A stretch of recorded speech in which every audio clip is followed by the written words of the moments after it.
1977, Voyager 2 was launched into space to the outermost regions of the universe. It carried an invitation in all languages for alien life forms to visit our planet. Someone, somewhere, listened and accepted our invitation.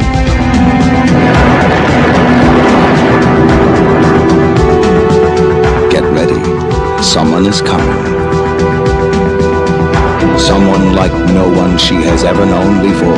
Can you clone a living organism from the hair of a dead man? We're hypothesizing a technology that's probably 100,000 years ahead of it.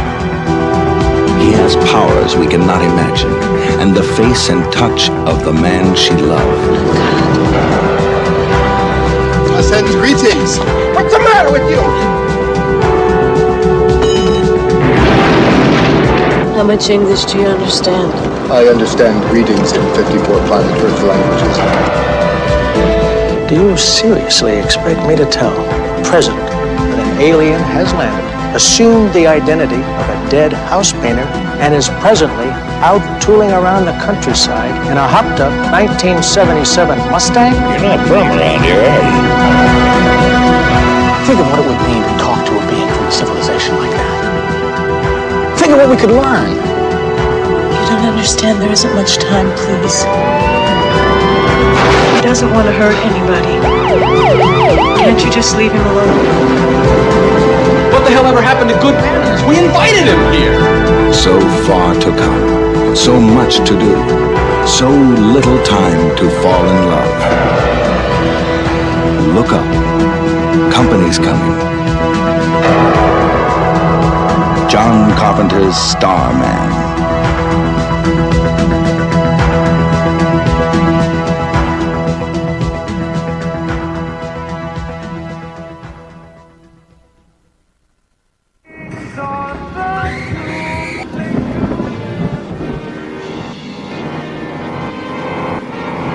To avoid things that recollect, to only alone, to only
In the end, there will be only chaos. Well, that's all water under the bridge, as I always say. Water under the bridge.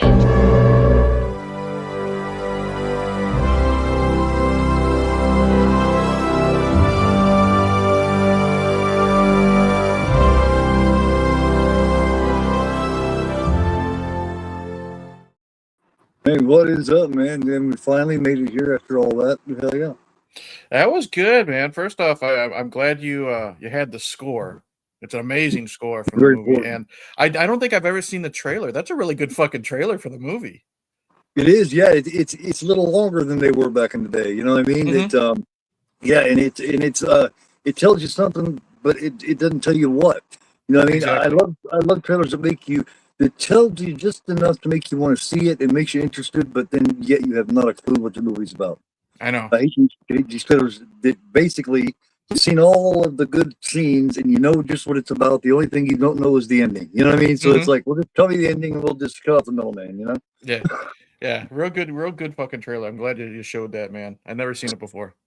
Yeah, I threw that all together, and instead of having my usual 1 or 2 minute music that goes there, the intermission type thing before it starts, Because that's basically there to give people a chance to get in the chat and everything. Right. I decided to use the Starman theme instead.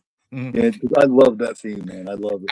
When we were talking, I think when we were talking before we had to postpone this, one of my favorite things is the theme, and it's one thing that John Carpenter is known for his movies is he does his own themes, like his own score, and he didn't do this one, and that's okay because I'm not gonna lie, no knock to him.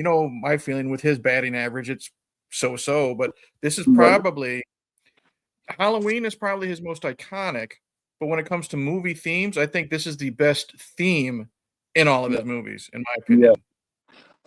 As far as his earlier films go, Halloween's well known, but it's so well known that everybody could sing it in their sleep. Yeah. The two that I'm impressed with, and I mean the full score from backwards, from the back to the front to the back, is The Fog and Escape from New York. The Fog is absolutely he froze up. I've got the vinyl here. Yeah, The Fog is a good one. It's double vinyl, and it is absolutely great. It's got the John Houseman thing in there and everything that one does. But yeah, and Escape from New York, Escape from New York is good, yeah.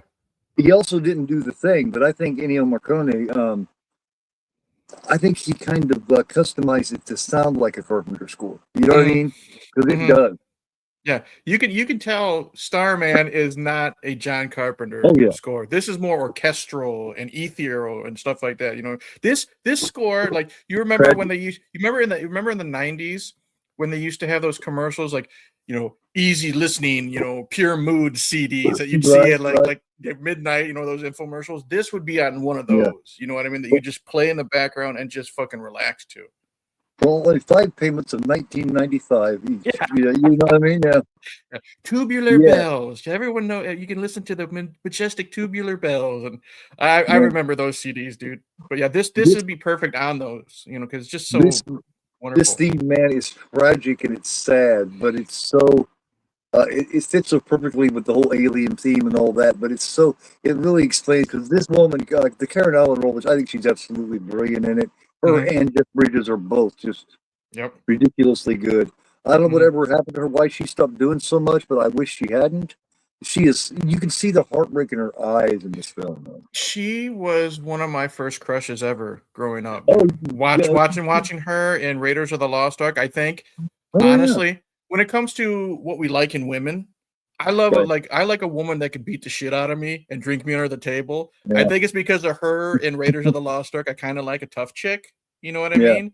Yeah. But what I like about her is she can be someone tough like Marion, but she can be someone so sweet like in Scrooged. You know what I mean? With Bill Murray. But she can also be someone that you feel her pain and tragedy in Starman.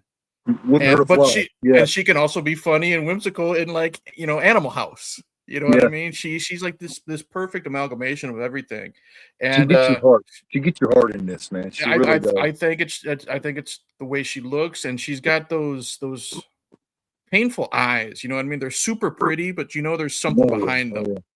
And she brings freckles going. The freckles got the cute freckles, and the way her mouth does this is just I totally see where you're coming from. That's why, honestly, I know we're jumping around a little bit. That's why when the movie ends, I'm glad we don't see him go on the ship and fly away. Yes. It's just watching her be both happy and sad as he's leaving.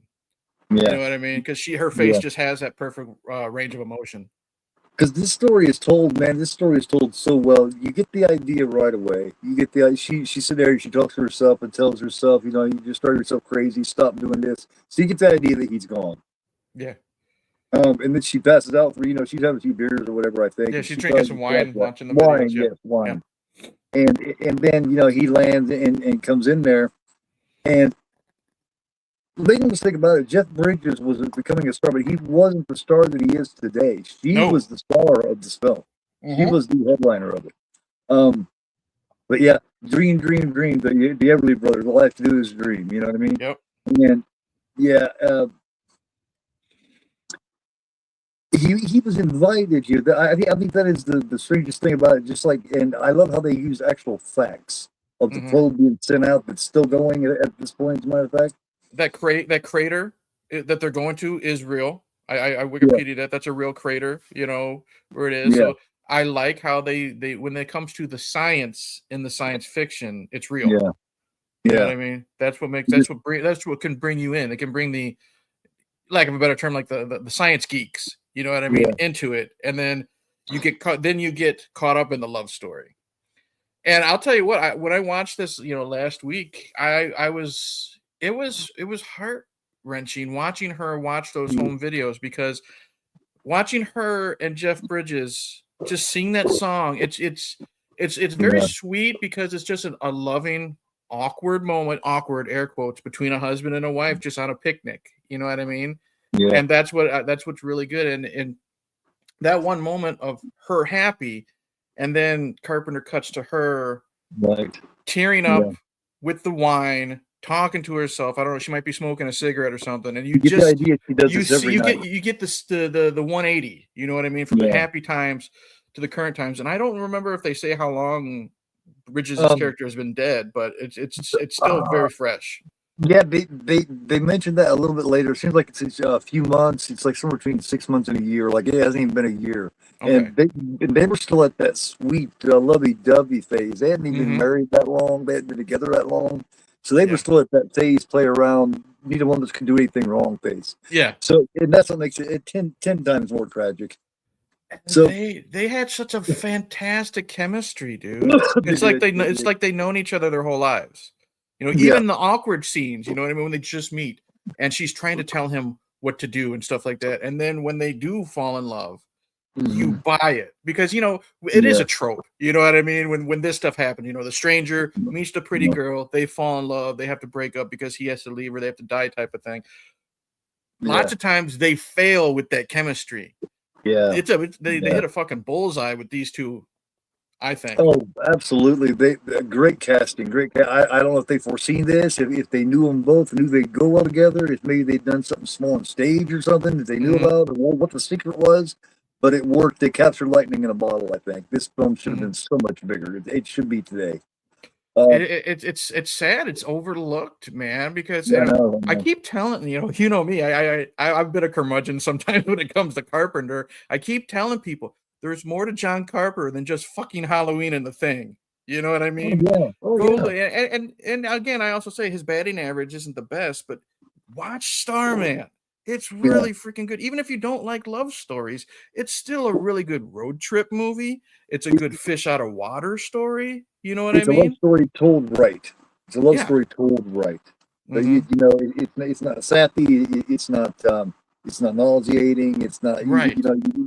You don't get the little stick from all the sugar. You know exactly. What I mean? It's real. It feels real, and it feels so tragic, and you feel for her the whole film. Like I can't get over that.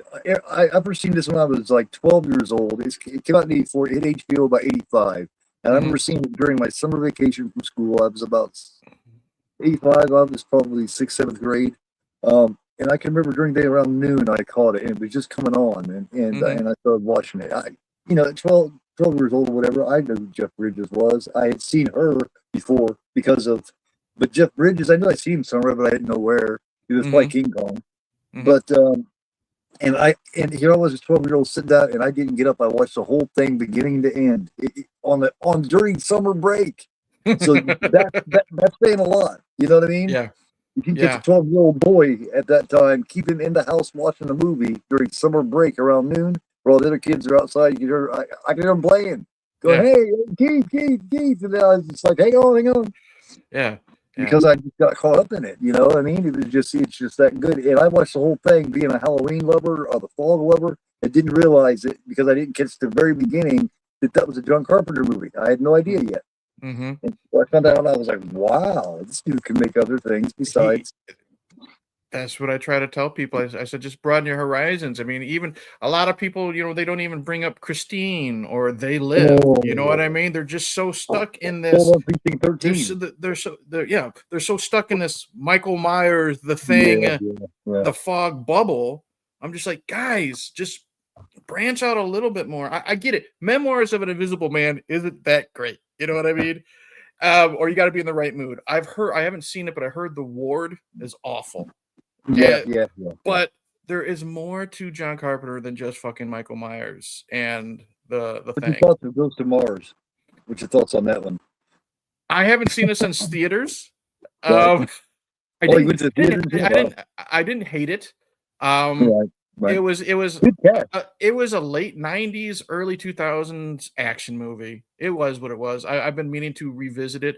I'm real iffy on Ice Cube whenever he's trying to be the tough, lead guy. I can give two shits, but I'm interested in revisiting because it's been so long. To me, it felt like the direct sequel, except for on a different planet, to Escape from LA. You know what I mean? They just bumped it up a little more and took it to Mars. You know? Mm-hmm. You know what I mean? Because Escape from LA was so over the top. It was just Escape from New York, just on steroids. You know what I mean? Yeah. Escape from LA is fine. I mean, it is exactly the same thing as Escape from New York with different characters. But Steve Buscemi's fun. I think it's Charlton Heston he rides the wave with. That's Peter Fonda. Okay, Peter Fonda. Bruce Campbell as the plastic surgeon is a fun scene. But I just wish people would just look past Halloween. Jackie Brown in it too, man. Yeah, that's true. Well, Foxy Brown. Yeah, but I just wish people would look past those specific 3 movies in Carpenter's filmography because you're missing a lot. No one, like, I know you're a big fan. You know, you had that rewatch when Steven passed of Christine. No one fucking talks about Christine. Christine's you know great. You know what I mean? No one talks about Starman. And it's disappointing because it's such a Talk about a good great film. score, man. Christine, great score. Great score. And what's great about Starman, there's no lag in this movie either. Yeah. It's not in your face. There's a lot of sciencey stuff. Love stories might not be for everybody, but there's absolutely no lag because you are invested in these characters. You know what I mean? You're invested in the safety of Karen Allen's character. You're invested in the weird way that Jeff Bridges he moves his head like a chicken. You know what I mean? When he's observing stuff, fantastic. I said it perfectly. If you took a hybrid of a baby chick and mixed it with a meerkat, you would have Jeff Bridges in this movie. I love it. He's just twitching his head, and it's just so cool seeing how he's trying to figure things so good, out. Man. God, and just the way he talks. This is him showing how great he was before people knew he was great. Yep. He was showing how great he really was before people knew it. Years before they knew it. He's more than just the dude. You know what I mean? Oh, yeah. He at this point he had done a couple other things. He had done a show with his brother Beau Bridges. You remember Beau Bridges? Yeah. He did King Kong in like 76, 77 with a very busty Jessica Lange and Charles Grodin. And he had done a couple other little things, but nothing that really did anything. Right. Until Big Lebowski, I do believe. And this movie, he got nominated for an Academy Award for. Did he? Yes. He didn't win, but he was nominated for an Oscar for Starman. He should have been. Yeah, I don't know who won in 1984. I mean, it doesn't matter. The Oscars are a sham. But he was nominated for an Oscar. And I thought he was just fantastic in this. And again, you buy his, like I said, his aloofness. You know what I mean? When he's but you also buy how loving he is. The scene with the deer. Yes. You know, I messaged you, holy shit, Ted White's in this movie. You know what I mean? As the hunter. Bingo. That scene when they're at the diner and they're trying to eat and she's trying to show him the map, all he cares about is that dead deer. You know what I mean? He didn't understand. They don't like that where he's from. He wanted to breed and he could help it. That's when he first find out that he has this supernatural ability. You know, just when you really start finding this out. Yeah. Because he I can remember when I first seen it thinking, you know, I seen that he was morphing into a person after he looked at this picture. And I had already gotten the idea, even at 12, 13 years old, that her guy had died. And I was like, oh my God, he's going to end up looking just like her dead husband. When he flies into that strand of hair? Ooh. Yeah. And I was like, oh my God. The strand of hair. And I was like, he's going to end up, because you know he's getting ready to morph into him. You know he's getting ready to morph into something looking just like him. And you're going, oh shit, this is going to be bad. Oh, but when you see that, oh, holy shit. When you see him as like the baby. The baby with the bug eyes. Bad, was it? That was good effect, man. And it's changing into the adult version of him, and you see the body stretching and stuff like that. I don't know who did the effects. I don't know, but man, really fucking good. And again, it's you got to go from the baby to the adult, and it just worked good. But that's where there's that little bit of horror element from Carpenter. You know, he had to sprinkle that little bit in, and it worked. You know, it wasn't too over the top. You know what I mean? It was perfect. Kidnapped. What does kidnapped? Yeah. I love the road trip and how he would do things, like when he put on the hat and went, and she was like, "Oh my God!" And you could tell right there that's something her husband did. She takes the hat off, and he's just like. My favorite part for when it comes to road trip stuff is he learns by observation. So he watches how to drive the car, and he almost gets him in a fucking accident. She's like, "What are you doing?" Red light means stop. Very close attention to, red light means stop. Green light means go. Yellow light means go very fast. Yeah, you couldn't argue with it because that's basically what everybody does. You know what I mean? It's just they watch out a little more. He didn't take into consideration at all that they could have got fucking pancakes right there. Exactly. He thought that's the way it's supposed to be done.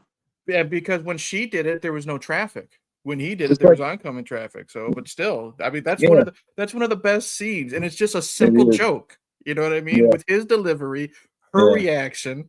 Like I said, this chemistry between the two of them. Yeah, you believe that they were in love with each other. Oh yeah. And I think maybe I'm wrong here to see what idea you get when they, you know, at the diner when Ted White hits him for bringing the deer back and sending it away, and he hits him and he spits and says bingo. When he sits back up, hits him, spits and says bingo. I think he was thinking that's just how males bond. I don't think he even knew he was going to get that. I think it's a greeting. You know, I think he's thinking, okay, whatever. Kind of like shaking, like shaking hands. You know what I mean? Yeah. We just punch each other in the face, you know. He got the idea a couple of seconds later. That's not what it was when the other guys came in and started hitting him. But at first, I think he thought, "Hey, I'm making a friend here." You know. Well, he says something when she asks him like, "How many languages does he know?" He says like over 60, but he says something like, I don't know what the exact word was, but it's not just Earth languages. You know what I mean? So I don't know if this is obviously his first time studying Earthlings, you know what I mean? Because they heard our little message on the satellite and they thought it was a welcome, and then he got shot down. And that was a great fucking explosion when his spaceship is taking out all those trees in the beginning, and that's what hooks you. You know what I mean? You got the sciencey stuff to bring in everybody, and then you have this great action scene, and then you never see what he looks like. He's just like this little ball of light. And then you see his POV the whole time. And I love how Carpenter has the little bits of light around the POV. So you can only see that little circle. You know what I mean? Yes. And just little things you think of. With just a little bit. You don't need a big old thing. All you need to do is just be a little creative. Take some little lights around it and get on your way, man, and shoot it.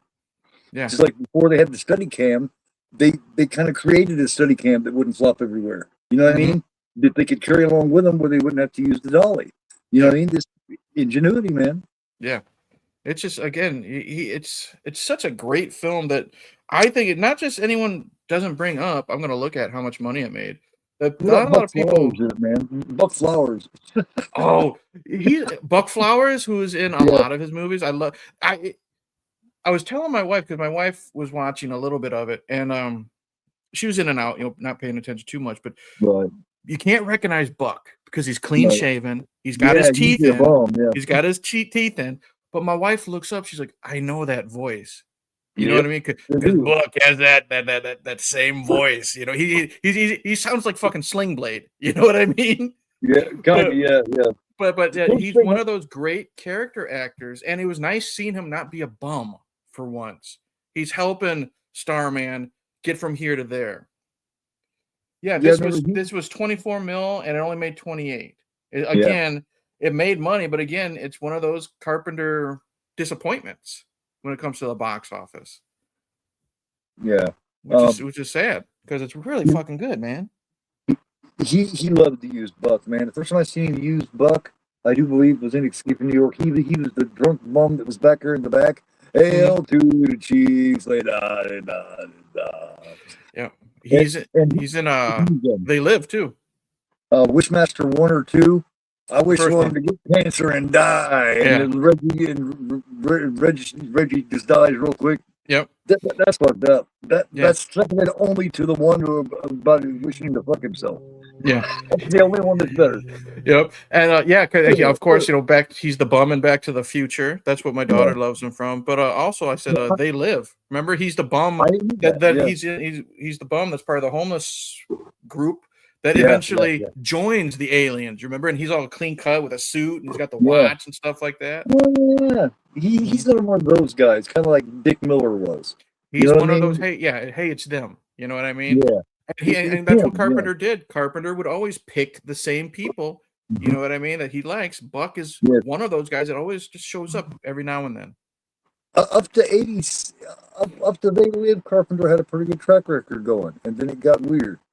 You know, like I said, Daryl Hannah, you can't completely hate Invisible Man because Daryl Hannah was smoking hot at that point in life. Yeah, that was prime Daryl Hannah. I'm just not a Chevy Chase fan. That's why I don't like him. I like him early. I like him in that Seems Like Old Times. But that's got a great cast, man. That's got T.K. Carter. That's got Goldie Hawn. That's got Charles Grodin. That's got Timmy Chase. That's got Benson. Robert Goulet. Okay. So But he was that's helped by the cast. you take Chevy Chase out, you still got a fantastic cast. And it was from a Neil Simon play. So yeah. See, but yeah, there's just something about Chevy, like his humor. You know what I mean? I don't care that he's a fucking asshole. You know what I mean? But there's just something about his humor. It's a little too dry for me, if that makes sense. Yeah. You know, the reason why I like the vacation movies, it's not because of him. It's because of his family and the mishaps that happened to him. You know, I just can't stand him. I'm gonna give it a rewatch because every film deserves a rewatch. Plus, it has Sam Neill in it, and Sam Neill's fucking great. But I remember not really enjoying it. Yeah, it's not. Yeah, but who's the guy? I always thought that one guy that played the scientist. I always thought that he was a Howard. I couldn't find out he wasn't a Howard. He was one of the, I thought, like, because he's got a familiar face, he's got a familiar voice. I'm like, who is that motherfucker? And I clicked on his wiki. It's nothing I remember. It's nothing I recognize. He did a lot of TV. He did a lot of shows. Yeah, we so always it could have didn't been know what his name was. We had no clue what his name was. I thought he was a Howard. He was so good too. He was so good. I loved how at the end, he wanted to help. You know what I mean? He was doing his job. He wanted to do the research, but at the end, he wanted to help get him home. He seen that table. He seen that table and knew they was going to experiment on him. That's when he was like, "Oh hell!" And isn't it great to see somebody who works kind of for the government do the right thing? You know what I mean? They're not just all trying to fucking hunt the dude down and, like you said, experiment on him and stuff like that. It was nice to see, and that's why that ending. It's very bittersweet. You know what I mean? It's very bittersweet because we know if he doesn't go home, he's gonna die. They got a time limit. But when that guy helps him, when he helps him get on his way, that's one of those fist pumping good moments. Yeah. He and he's standing there smoking a cigar. Yeah. And that guy comes out, "You're finished here," and he's like, "I usually don't go with signs or something like that, but." Yeah. I loved it. Shit, I was gonna say something else here. Oh, when they're in the train after they've had sex and all that kind of stuff, and she's like, "Is there just some way possible that you could make? I'd really like if you could stay. And you can." He's like, "No, I cannot." Yeah. You know, and that's what he says. You were going to have a baby, and I love how he. You seen it earlier on. It kind of foretold that when they're talking to that woman, she's got her baby. And he's wondering about the baby. He's asking about the baby because he knows at this point that she has lost her husband and now she's getting ready to lose him. That looks like her husband. He knows she's kind of starting to fall for him. And she can't have a child either. Right. And he found out she couldn't have a baby. And he gets information on that. And that's when he decides, I don't know if I think he wanted to have sex anyway, but that's when he decides that's how they do it. So this is what we're going to do. Like when they're having sex, he's real weird about it. You can tell he likes it, but. And then he tells her she's gonna have a baby. She's like, "I can't have a baby." He said, "You will have a baby." And she just like, and the children grabs him and hugs him. It's just like, thank you, because she thought she was gonna go without the man she loved and never be able to have a baby too. She was just like, I hate to think what would have happened to her. You know? It would have. I honestly, I hate to say it. I think she probably would have been gone within a couple years, if you know what I mean. If Yeah, Starman didn't come into her life, I think she wouldn't have been able to handle the grief. died of a Uh, broken heart from drinking and just being She so would have sad. probably. She probably would have. I hate to say it. She probably would have drank herself to death, She was going to or, graduate from wine. yeah, for other ways out. But she wouldn't be alive much longer. I don't think, because you just Yeah, I don't tell think so either. it was too hard of a loss. You know what I mean? Yeah, And like now she wouldn't. losing him again was going to do it to her again until she heard about that baby. And Yeah, she's like, "Thank you," yeah. because you can just see it on her. And she was like, that was a big like life saving thank you. Because now she can be a mom that even with Mhm. when Jeff Bridges' character was still alive, they could never conceive. But Right. now she has a way to always remember Starman, but always still remember her late With her husband husband's DNA. because it's Yes. the same DNA, so that lineage can move on. Yeah.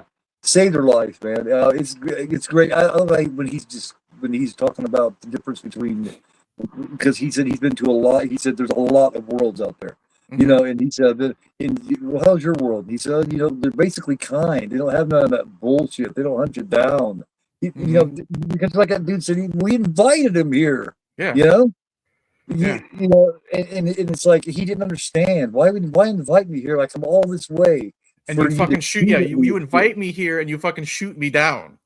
Yeah. They shot. We Oh Earthlings. yeah. We're the ones that shot him out of the sky. You know what I Right. mean? Right. Yeah, Because I forgot about that. remember, it's also 1984. If it's different, we're gonna take him out, type of fucking thing. And that's what it Reagan. That was was. the Reagan '80s. Yeah, right Yep. smack dab in the middle of the Reagan '80s. Yep. Yeah. Yeah. Yeah. And that's why we sent that out there with all that music and all that stuff. I love when he was coming there and you could hear all the music playing and stuff that we had sent. I Yes. love those little details because Mm-hmm. we sent a bunch of albums and everything for them to Yep. check out. Yeah, you had the gold record and all that stuff when they were inspecting the spaceship. You know what I Why did mean? they do that? Why did they do that? And knowing that's pretty accurate to what they would do. Mm-hmm. Why? Yeah. Why did we invite them? No, and even the government back then probably would have because of fear. Yeah. Yeah. If And they were to come in now, we would shoot at them. Trump would yeah. shoot at him in a second, man. It's just the fear of the unknown, and instead of there's no fucking rational thought anymore. You know what Yeah. I mean? It's always shoot first, ask questions later. Right. Which there's no way to deny it. That's how the fucking world is now. It really is. Yeah. Yeah. Here, real fast, we got Russell in the chat. We got Blucka. Hey, Russell, Blucka. We got Eric in the chat. Hey, Eric. Hey. We got Larry from the Horror Cat Dad did a really good collection of my new show, the Collector, something I forgot the name of the damn show. But anyway, Larry was on it last night. Jesus. Right, Drake, what's going on, Drake? My son, he's in the chat here. We got Nanette, how you doing? Hi, Nanette. Did you change your name, didn't you, Nanette? Or was it just a new account? And let me see who else we got here. I don't see Synth and all of them yet. Hey, Paula, how you doing? Hey, Paula. I always say when Paula's in there, I always do the hey, Paula. Mm-hmm. I don't you remember that song? Hey, Paula, I want to marry you. I think they don't they sing that in Animal House with Karen Allen? I think her and her boyfriend sing that to each other, don't they? Maybe. I think so. No one else would ever do. Yeah. Mm-hmm. Hey, Paula. That was a good song. My mom used to have the 45 of that, and I remember being 5, 6 years old playing it. That Monster Mash and stuff. Oh yeah. Before I found Kiss and lost myself in Kiss at about 6 years old, I was like, "Whoa, what is that?" But yeah, this movie, man, I have always loved it. That's why when we talked about it, and I don't remember which one of us mentioned it, but I think you might have mentioned it, and I was like, "Oh my God, Starman!" I think it was the last time we got together. I think was movie wise. I think was The Substance. Then we did our tribute to the celebrities we lost last year, and I think it was we were just in our random talks. We're talking about just people who are getting up there in age, and we brought up John Carpenter, I think, and we were just Starman, and we're like, boom. We got to fucking talk about that movie because no one does. Yes, somebody else that appreciates it. Like Drake, about a month ago, didn't even realize that we was doing this, and he talked about he wanted to do a watch along of it. I was like, wow. So this is cool. You know what I mean? the more people know about it, the more we talk about it. I mean, it should have been pushed out there a long time ago. Like, I didn't mind his Elvis. I thought Kurt Russell played a great young Elvis. I haven't seen Elvis, but I want to because Kurt Russell's my favorite actor of all time. He really Kurt Russell played Elvis in Forrest Gump. That fuzzy thing, and he does the voice. Sounds just like Elvis. Yeah. And that's how he did it in Elvis. Yeah. And he had his wife at the time, Susan Hubley, playing Priscilla in it. Yeah, I got to see that just because, I could never get into Elvis's music. I'm not an Elvis fan. But I'm not the one Elvis either. As a Kurt Russell fan, if you have a favorite actor or actress, you want to see all their movies, regardless if they're good or not. And Elvis is just one of the ones I haven't seen yet. He had it down as far as especially the young Elvis, like at school, and when he first made it with Hound Dog and all that shit, and he was still, Mama's Boy and all that kind of stuff before he went in the army and all that. Elvis was Kurt Russell was a perfect Elvis. He got the lip down and everything. I might mumbled and stuttered. Every now and then Scream Factory does their sales, like on John Carpenter's birthday. Maybe I'll just do a blind buy and buy the Blu-ray of Elvis just for the hell of it and check it out. I mean, it's no Green Mile. Don't get me wrong. Oh, I don't expect it to be. It's no Shawshank, but for what it is, it's good. Yeah, I know it's also a TV movie too. So you got to go with the budget and stuff like that. But again, it's Kurt Russell. Shit, I've watched. I still got to watch like a lot of Kurt Russell's Disney stuff. The Computer Wore Tennis Shoes and The World's Strongest Boy and stuff like that. But I remember when he got started on Gilligan's Island. You know what I mean? As Jungle Boy, that one episode and stuff like that. So I remember when she escaped from New York, and my mom seen that, and she said, "Is that Kurt Russell?" And my brother, I can remember my brother going, "I think so. Who's Kurt Russell?" And she's like, "That's the Disney kid. What the hell's he doing in a John Carpenter movie?" Yeah, my dad was big on those live action Disney movies from that era, Pete's Dragon and shit like that. But he would always tell me, Kurt Russell, The Computer Wore Tennis Shoes, and Jungle Boy. Because my big thing when I was growing up was Big Trouble in Little China. John Carpenter. That's my favorite John Carpenter film. That's my favorite Kurt Russell film. Because he's such a fucking doofus and he doesn't realize it. You know what I mean? But he shot up the ceiling above him and knocked himself out while everybody else was fighting. Or the best part is during the final fight. You got all the fucking ninja shit going on, and he stabs that guard, but the guard's armor is so heavy it's weighing him down for the entire fucking fight. Yeah, that's the perfect mixture of like martial arts action and comedy. You're not hitting the face with the comedy; it's subtle. Which is like this. The love story is there, but it's subtle. It's not sappy. Like it's not like all sugary and sweet. There's some comedy to it too. There's some funny parts too, man. There's a couple of things that he does is really funny. Like when he's in there with Buck Flowers, matter of fact, and he goes, roadblock, I think. And right over there, roadblock, I think. he's learning, you know what I mean? And just little things like that just tickled me, especially as a kid. It really did. Yeah, just little things like that, man. You can have a great performance being subtle, but like I said, he's also so fucking weird just with the bird movements. You know what I mean? Or him around, and he doesn't know what the hell is going on. He's leading around, and you can see him doing a lot of this. He's like, "Where the hell?" He still didn't know shit. He was basically a baby chick. Yeah, he was, as far as our world goes. Yeah. Like we said about our world, the thing that amazes me, he said one thing about our planet. He said, it amazes me that you're at your best when things are the worst. That's the one thing he respected. The only thing he had to say about us. Yeah. That's it. Yeah. That our food, our pie. Yeah. Well, he's always after, what is it? Apple pie or something? Strawberry pie. Strawberry pie, yeah. Yeah, I love that. I love that scene when they walk in the diner and they don't have the pie that he wants. You can try this. My wife made it. If you don't like it, you don't have to pay for it. What do you think? Yeah. It's good. You know what I mean? He's just very simple and matter of fact. You know what I mean? He really adored. It was the Dutch apple pie in the diner that he with his mouth starts chewing and he's chewing and he goes, "Hey," she thinks something's wrong with him, and he's like. Yeah, because he's getting all those taste buds and all the flavor and stuff like that. He's trying to process it. You know what I mean? She thinks he's going to throw up. you know? Yeah. She's like, "God, is it that bad?" And he's like, Yeah, because he was tasting things as a human. Mhm. And I'm guessing their people don't do things like that at all because he didn't know how you're supposed to eat. Remember, she gets the fork together and shit for him, Mhm. and he's like, "Oh, okay," and he takes it and he gets this look on his face like he looks like he's gonna heave, man, like Yeah. or choke. What do you think about this? I love it.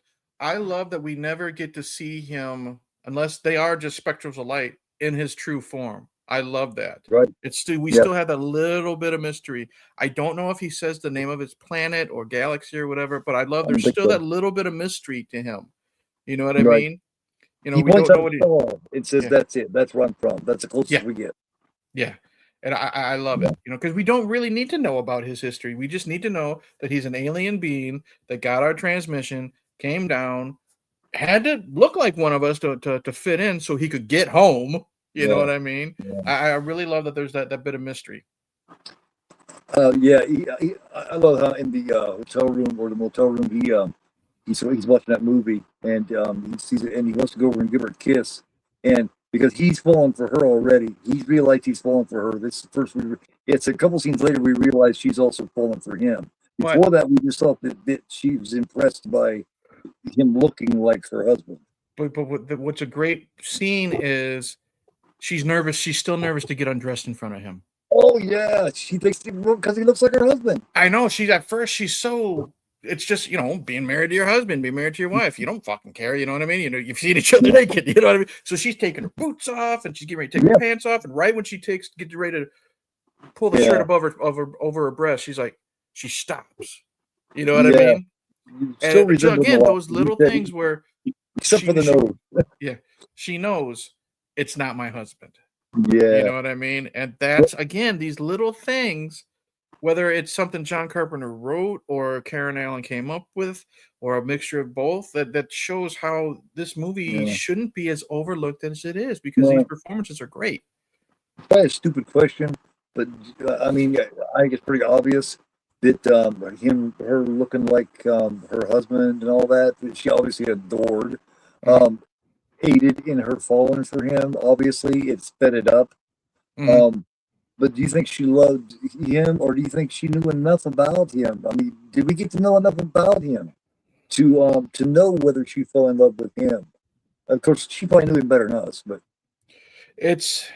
When you think of it like that, I mean, it's definitely not the well, the rebound thing. idea of him, It's you know? definitely not the rebound thing. You know what I mean? Yeah, My yeah. husband's dead. I'm gonna go fuck some guy type of thing. No, I Or she think. faints when she first sees him. She, Yeah. Well, they push anybody over to would. his gun. Damn, I Anybody had to would. kill him, dude. You Anybody know? would. But she was also fucking drunk off her ass too. So she thought she Yeah, might have been. But I yeah. think there was more than just love for her husband. I think she truly Good to was them. falling for Starman because Yeah, of the sweetness, the generosity, the fact that yeah. he is one of the best fucking humans that she's ever met, and he ain't from the Right, goddamn planet. You know what I right. mean?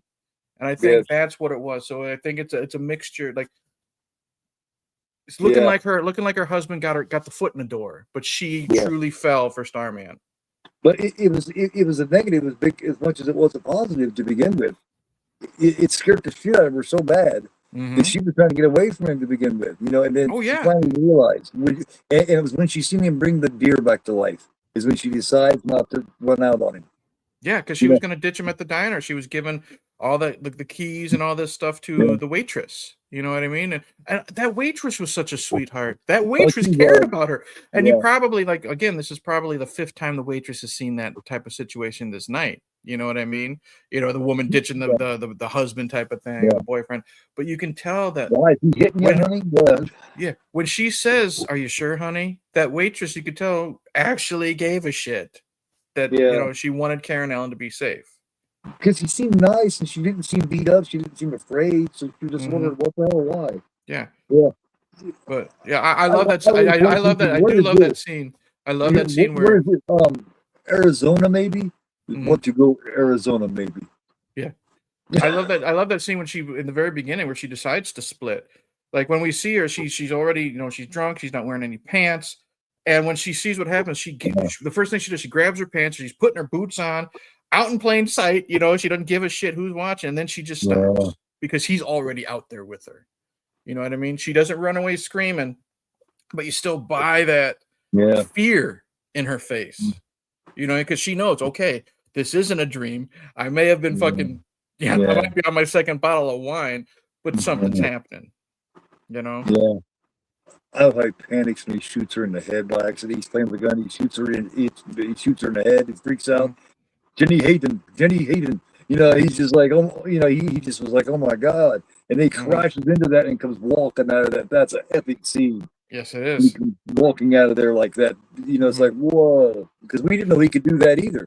Right. Do you think, did they ever say how her husband died? I think so. Jack. I don't know. I don't know if they did, but I've always assumed that maybe it was a hunting accident because she doesn't like guns. Right. Remember? And so I just think she did say he died in an accident. So that just makes me wonder if it was like a hunting accident gone wrong. Maybe he was cleaning a gun. You know what I mean? Yeah. Type of thing. Because that would make sense. But Captain Ron's a classic. That's one everybody always forgets about with Kurt Russell. I still haven't seen that one. Really? Oh my God. Have you seen Overboard? Oh, hundreds of times, dude. Hundreds of times. I introduced that one to my daughter last year, and it is a slow beginning, but once Goldie Hawn hooks, goes to their redneck house, my daughter loved it. She asked for a lot of that, but he took it a bit far. What an ass, man. What an ass. Yeah. The fact that he kept her, like, I think he was just gonna do it for like a week. He wanted her to work off the money he was owed, and he was gonna dump her again. But yeah, that was a shitty thing. But it's another one of those great love stories. It really is. And I love how innocent it is. He didn't try to use it to his sexual wiles or nothing. Right. It was all innocent. He used it just to get her to clean and cook and take care of the kids. That scene where what, honey, no boom boom tonight? No boom boom. He wasn't going to sleep with her. He just wanted to fuck with her. You know what I mean? He said, that's where you sleep. You sleep there because remember, you got a bad back. Yeah, from all the weight you lost. You used to be like 300, 400 pounds, honey. She's fucking sleeping on the couch with pots and pans to hold the water from the leaky roof. Yeah. And I remember a couple of different times she's thinking, man, this couldn't have been my life. You know what I mean? Yeah. She knew that much. Yeah. Like she didn't have not one callus on her fingers, yet she did all that work. Come on, man. I love when he's trying to when he's bringing the kids in. Roy Travis. His name is Travis, honey. She doesn't know the kid's name. When she's making the lunch, she's just yelling, twin, and she's giving them the lunch and she's making peanut butter and jelly and just ripping the bread apart because she doesn't know what the fuck she's doing. She pours like M&Ms or something in the bag. Yeah. Yeah. She starts problem solving that for a minute though and gets good at it and starts showing love toward the kids. And that's when he looks and he's like, Mm-hmm. Yeah, the scene where they're covered in, where she tells the teacher off because they're covered in poison oak. You know what I mean? She handles herself like a mom would. I love it. But nicely told story. It really is. But it's so good. Just again, it's a fish out of water story. But I love just little things in that movie. They're asking themselves, like, she makes her first meal, and you hear one of the kids say, "Are mashed potatoes supposed to be crunchy?" Yeah. Yeah, it showed her best too. She was really great in it too, man. That and Wildcats. Wildcats. She's great in Wildcats. Yeah.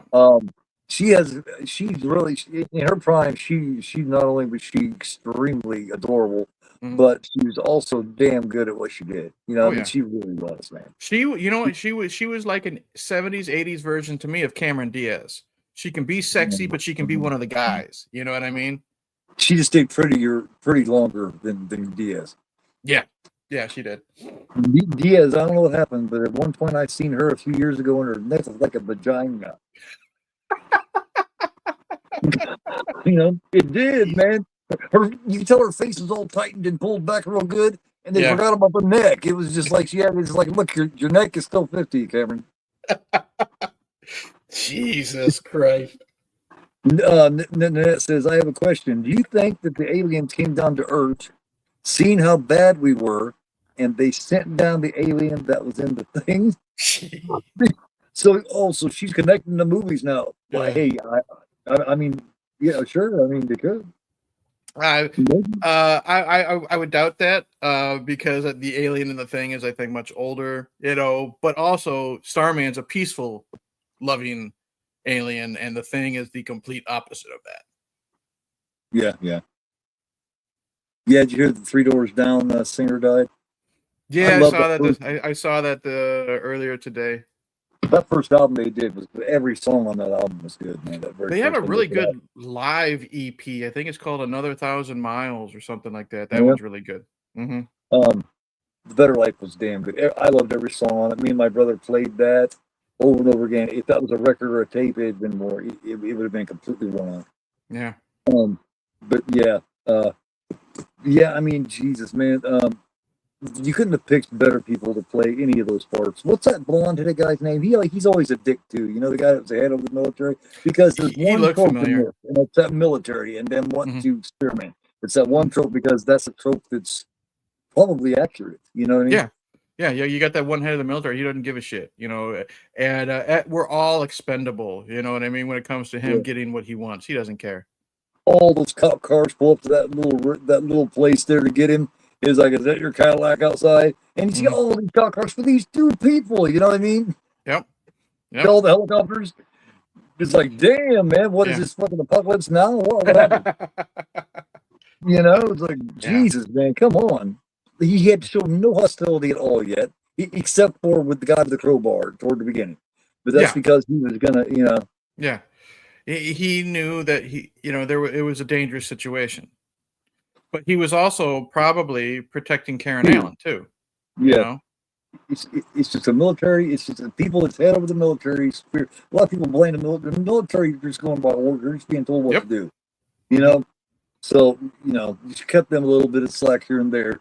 There's a couple of things, some things that they don't have to do that they've done, but I'll just leave it at that. Other than that, it's usually the dickheads that's above them. You know, because one thing that the military is trained to do is follow orders from superior. That is the one thing that they do. And if they don't follow orders, they will be reprimanded immensely, and people don't realize that. Yeah, that's a code of honor for them. You follow your superior's orders, period.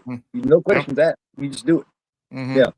So that's all they were doing. All 55 helicopters and 97 cop cars, and it's like, and I love how he come in there and told him, and that dude shows up and he's like, "Where's he at?" And he said, "We had to let him go. It was the wrong guy." You know, he's like, "What? Oh my god!"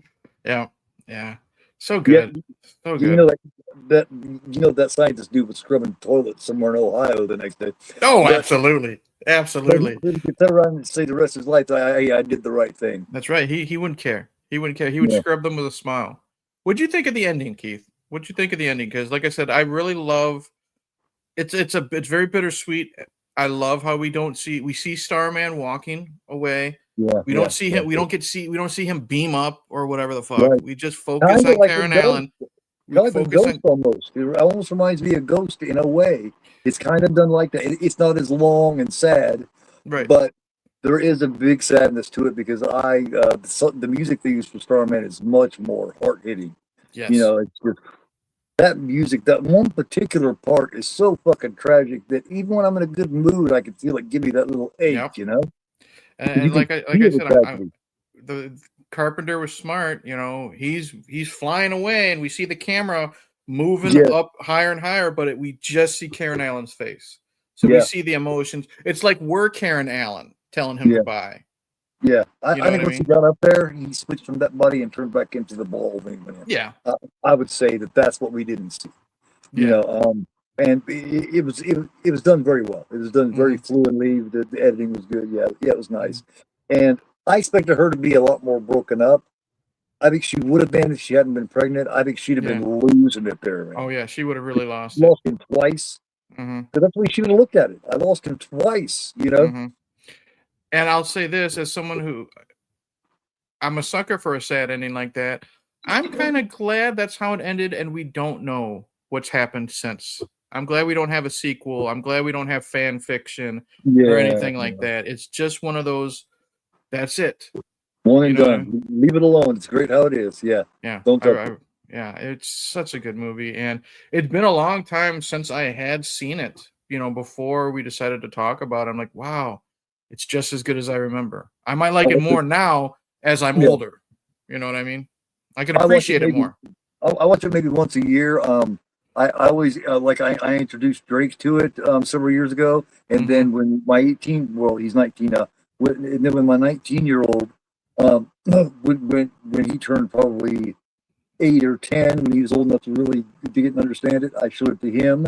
Mhm. It's and then about 5-6 years ago, me, Drake, and my 19-year-old Ryan watched it all together because I love it, and they know how much I love it. Like I said, Yeah. I probably watch it once a year, man. Mhm. You know, I got the Scream Factory. You know, Yep. And again, like I said, it should bring the horror fans in there because John Carpenter, and like I said, Ted White, one of the best Jason Voorhees performances. You get to see him out of the makeup. You get to see him be a fucking asshole. You know what I mean? He does a good stunt when he gets punched and falls down. Yeah. It's that was really cool. I mean, he's only in the movie, what, 3 minutes, but Yeah, still. he's the reason why the cops find him later too, because he talks about, well, it's a blah blah blah 77 blah blah blah. It could be too hard to find, and they call the cops. That's why the cops show up here a little bit later. You know what I mean? So that dickhead, man. I couldn't remember who it was who he said, Ted White, and I had already passed that part and forgotten who it was played it. But I said 1984. It wasn't Brooker. It wasn't it wasn't the Ari Lehman, the little kid first one. It had to be Ted White. Yeah, and that's it. And Eric was really excited when he said it, and that's his favorite Jason. So, and it's the same year as well, 84. Yeah, yes, I did the I said, so it couldn't have been after any further than part 4. Yeah. Yeah. I've always thought Ted is my favorite Jason. He's just the perfect menace, and just when he's he breaks. I love when he breaks through to grab Corey Feldman, because he said he fucking hated Corey Feldman. But the best shot of Jason doing his thing, and one of the best shots in the entire franchise is the final chapter, and he just kicks through the fucking door. And he throws that goddamn hammer or whatever it is at Trish. You know what I mean? Yeah. That's the menace we need. Shit like that and that. Well, he reaches through and crunches the kid's head into the shower, man. It's like, oh my! You wanted to know when he spear guns that dude in the dick. Yeah. He did. He lifts him up, and then what does he do? He pulls the trigger again. You know what I mean? Just to be an asshole. Well, part 3 pissed him off. He got chopped in the head and was left there. He didn't get, you know what I mean? Now the original ending, he got up and chopped fucking Chris's head off. Yeah, that was the original ending, but he obviously didn't go with that, and he wasn't very happy about that. So character-wise, he jumped into an even bigger guy and fucked up people. He's like, I'll just have a bigger guy play me and fuck everybody up. Because he acted like he was in a vengeance in part 4. He acted like I read up on Ted White. I didn't know he was like a stuntman for a lot of old westerns and stuff like that. He was that generation you didn't want to fuck with. You know what I mean? Yeah. He was the old tough guy. Yes. The John Waynes and the Charlton Hestons and the that you did not want to get into a fist fight with. You know what I mean? He's the one you want on your side in a bar fight. You know what I mean? He was like 50 when he played Jason. Yeah. Something like that. He's by far. Now, my favorite is Richard Brooker, because of the way his arms come out of the shirt and the way he's got that hump in his back. I just love the way he's like that. But Ted White probably my second favorite. Yeah. Ted White's Jason's just so fucking mean. That's why I like him. He's just so mean. Yeah, he grew a few inches and a few pounds, and he was ready to whip some ass in part 4. That's all he needed. He needed to shave his head and get some muscle, and he's good to go. You really seen how big Ted White was there right before he punched Starman.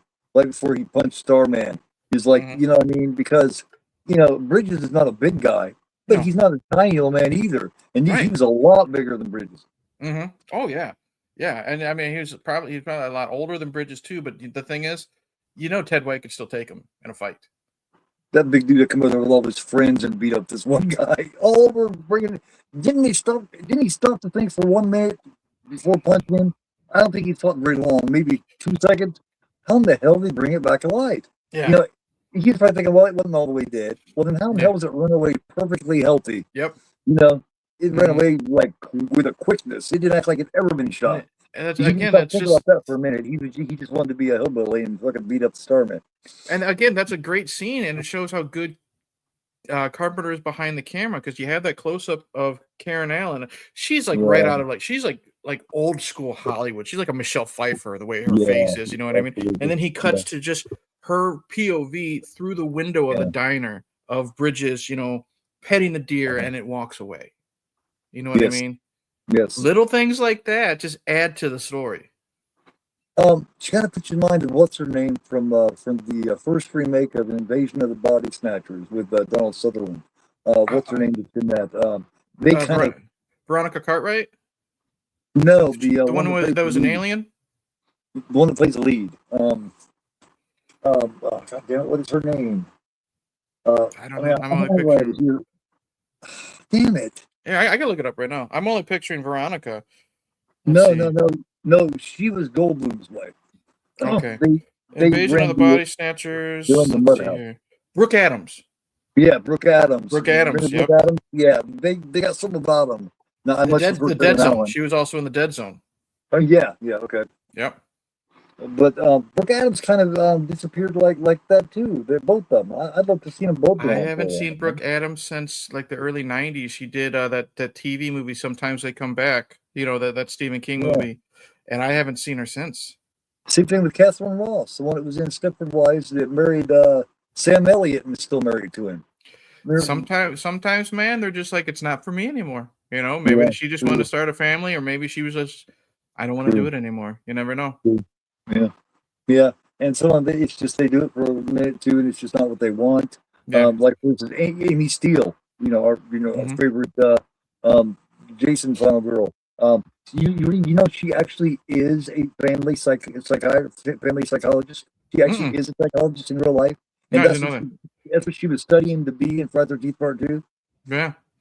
That is crazy. But that's what she decided to be. She made it Fool's Day, and she was given some bad advice by her agent, and she probably should have, not listened to him.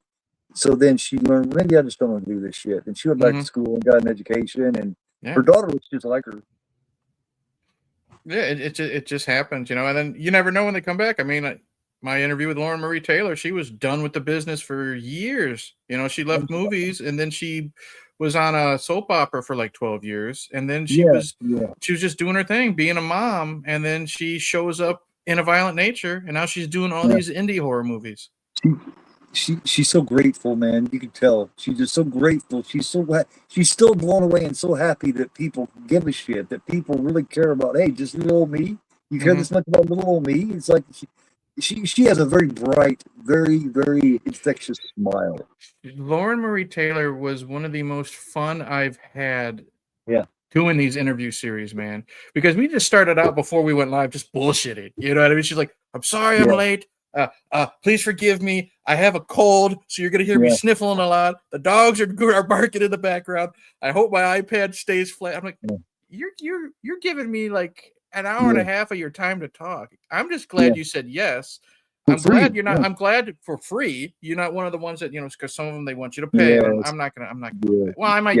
Okay, $20. Fine, I'll give you $20. It's the same for New York. It's the same for like an autograph. I'll do that, whatever. But she's and some of the stuff she talked about meeting Belushi and Aykroyd, and she was just a hoot, dude. She really was. And when I told her, like, I asked her, like, how does it feel, doing these conventions now that she really wasn't ever planning on doing conventions. I don't know if you watched the interview yet, but she got a phone call from Warrington Gillette. They were in New York, and he's like, "Lauren, hi, Warrington. What are you doing?" "I'm walking the sidewalk, There's a convention in town. Come on down, And she showed up, and she fell in love with doing it. She didn't realize how big, kind of like Betsy Palmer, she didn't realize how big this the love for the franchise is, and now she's traveling around the country doing all these conventions, and now she's doing a lot of like indie horror movies and stuff like that. Yeah, they went years thinking that it was just a joke, and it was probably treated like,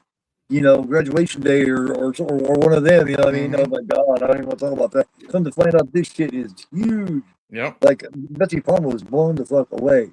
Because she was kind of ashamed of it until then, and then she came out proud, going, "Yeah, I was the first Mrs. Voorhees. What are you gonna do about it?" It's I love how appreciative they are, man. There's nothing worse than seeing one of these fuckers. They ain't done shit in 40 years, acting like they should get the red carpet and they're a Hollywood star. You know what I mean? It's just like, come on, man. And that's why, like, I made a video once on, like, people were talking about how John Carpenter is just a grumpy old fuck. I said, well, you know what? Maybe if every time he did a convention or every time he has to do one of these Q&As and all you have to fucking talk about is Michael Myers, I guarantee you, If someone went up there and said, "Hey, man, I loved Starman," I bet you his attitude would change. Guarantee it. I can believe they say about the substance, man. Because it's just his opinion. They mentioned the substance, and he asked her, he said, "Did you like it?" And she's like, "Yeah, I loved it." She's like, "What do you think?" He said, "I hated it." But the thing is, I'm like, thinking, what about it? Everything. But you know what? He's just enough of a cocksucker where he could just be trolling people too. Just fucking with him, yeah. You know what I mean? Like he does with the thing part too. Exactly. He's not making a second thing. Guys, stop. He's just messing with you. He's not.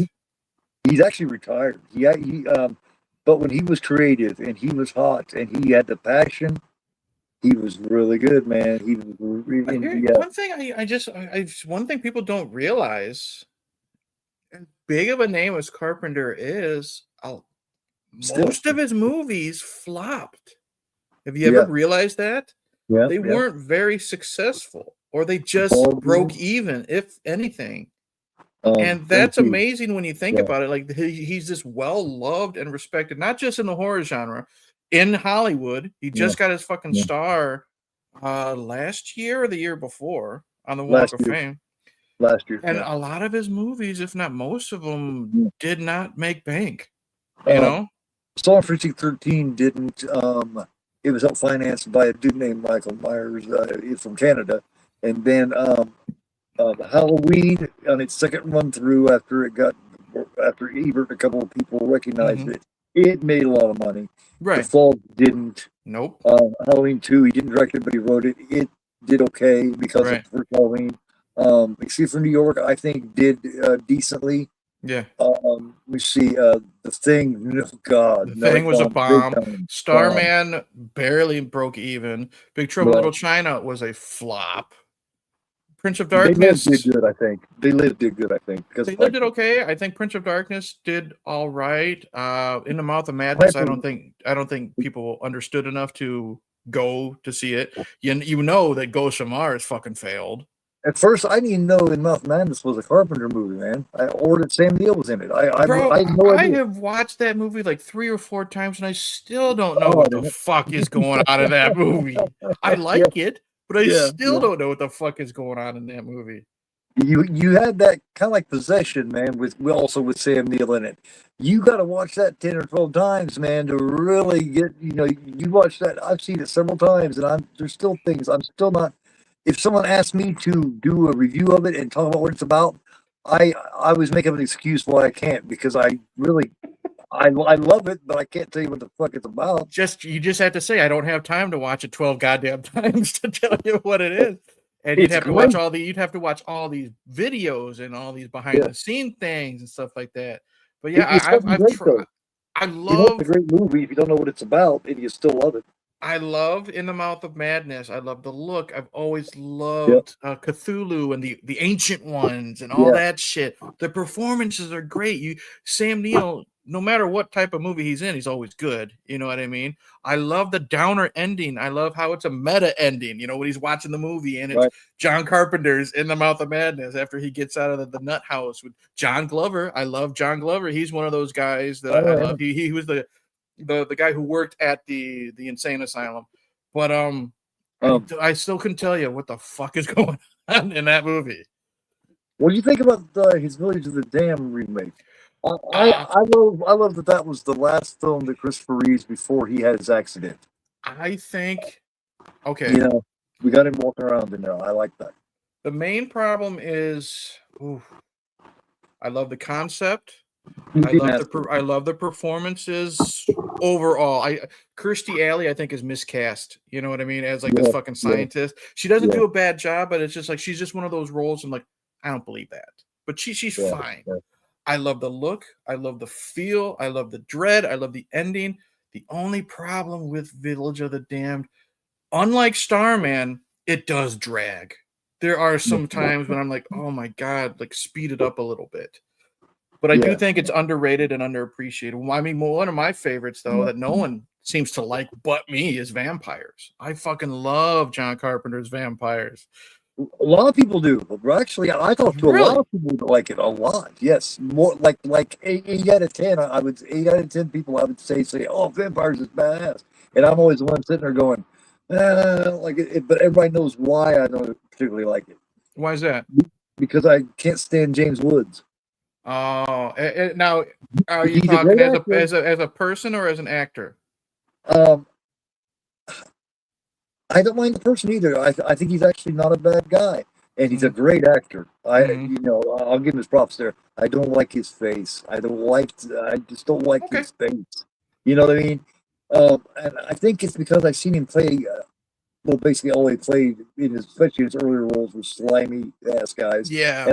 And I think it imprinted itself in my brain. So I now get when I see him, I see him from like You can't picture him as this Against All cool. Odds, or yeah. You can't picture him as this cool leather jacket wearing vampire slayer. It's He's always not like cool though. I'd kick his fucking ass in fucking 5 seconds, you little bastard.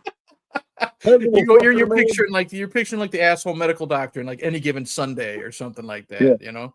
Like if he walked up as James Woods, not that character, walked up as James Woods, a little squeak, I'd turn upside down, and spit in his ass, man. You little fucking prick! I'd give him a slap. I give a half a slap. Shut up, motherfucker! Bam. I don't know. I really dig it. Bothers me, man. He is a great actor, though. I will give him credit. He made a movie with Steve Rails back in like 1970, 71 called The Visitors. It is very underknown. It's a good movie. The Visitors. Okay. Yes. I know he was in the remake of Straw Dogs, which was pretty good for when it comes to remakes. I haven't seen the original Straw Dogs because I've heard it's more. I've heard the sexual assault scene is more rough, and you know me, I don't do those scenes. But I thought the remake with the fuck is his name? The guy who plays Cyclops in the movies. He's the lead. He's the Dustin Hoffman James character. Marsden. Yeah. James Marsden. I thought the remake was pretty good. It's also got as the lead bad guy, it's got Skarsgård. Yes. The tall Skarsgård. Well, one of the tall ones. Both kids are like 6'4". Yeah. But the original Straw Dogs. Think about that one. The one with Dustin Hoffman.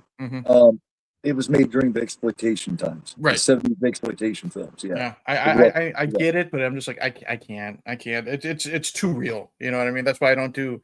Well, I watched Last House on Your Left. I don't like it. I watched it because of obviously where it is in horror history. I will never revisit it because it's too real. It's too graphic for me. It's not like I Spit on Your Grave. I'm not going to watch that because that's just violence for violence sake, in my opinion. From what I've heard, I'm like I don't want to watch that stuff. Exploitation at its most vulgar. Yeah. Yeah. It Or really like is.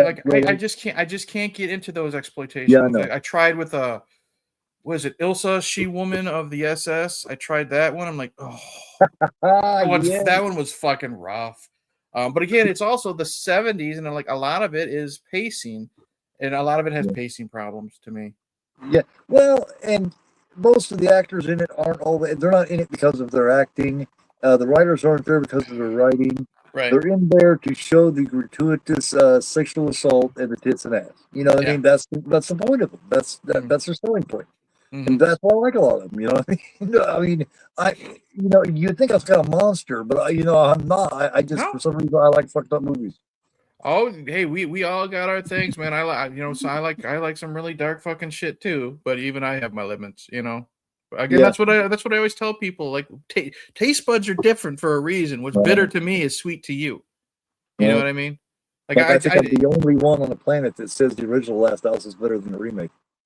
Yeah, and you know why? The reason why I put and of course you know me. The reason why I put the remake over the original is because it's less gratuitous. You know what I mean? Yeah. It is what it is. The is. rape scene lasts a lot longer, though. The rape of Mary goes on for a couple of minutes in the remake, man. I know.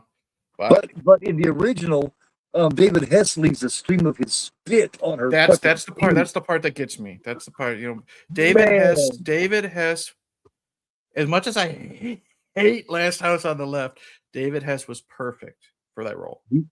He looks like a brute that would do that. He does.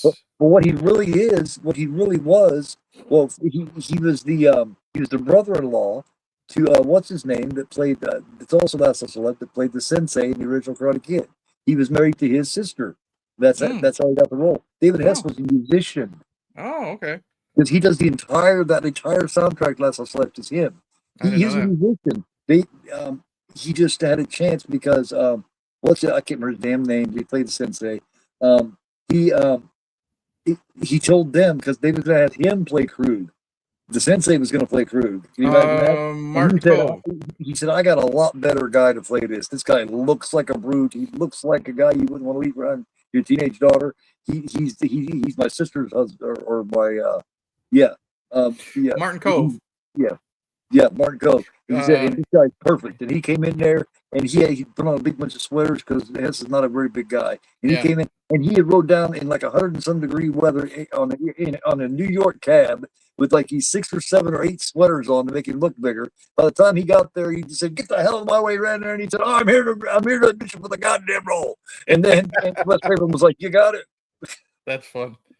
Yeah. Martin Cove. He was also in what I just saw him. I rewatched Rambo: First Blood Part 2 when Martin Cove was in that one too. Yeah, he's good playing a dick. He's a dipshit dumb fuck in Last House though. Yeah. He's like, I wish I was something else sometimes. And Martin Cove says, "What do you mean, like a duck or something?" And he said, "No, like a duck, you dumbass. Something else besides a cop." You needed that in Last House on the Left. You had to have that levity. The cops needed to be goofy. That's the people that talk shit about it. They don't understand. You had to have that tension breaker because those criminals come off just like escaped criminals. Mm-hmm. Yeah, they're very just disgusting, violent people. Yes. And if you didn't have that little levity, that breath of fresh air, it'd be too intense for a lot of people. What's funny, the other guy, the guy that plays Weasel, the guy friend that's with him, he was a porn director and actor, and the chick, she had just got done playing Susan Atkins on a stage, and a few years later, she ended up marrying and giving birth to Richard Dreyfuss's children. Really? Yeah, the one that plays Sadie, the bad girl that's in the original Last House. That was Richard Dreyfuss's wife for many years. She mothered his children.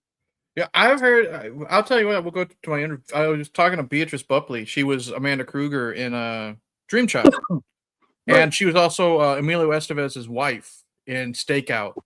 And she was telling me some fun shit about how Richard Dreyfuss was just a kind of a prankster and like a big kid. Like there's the one scene. Like, have you ever seen Stakeout? Oh yeah. Okay, there's the one scene. Beatrice plays Emilio's wife. They're in bed. He gets the phone call. They kiss each other goodbye, type of thing. And she was telling him, she was saying, she was worried because every time she would look at Emilio, he would be like this. Yeah. And she was thinking to myself, does my breath stink?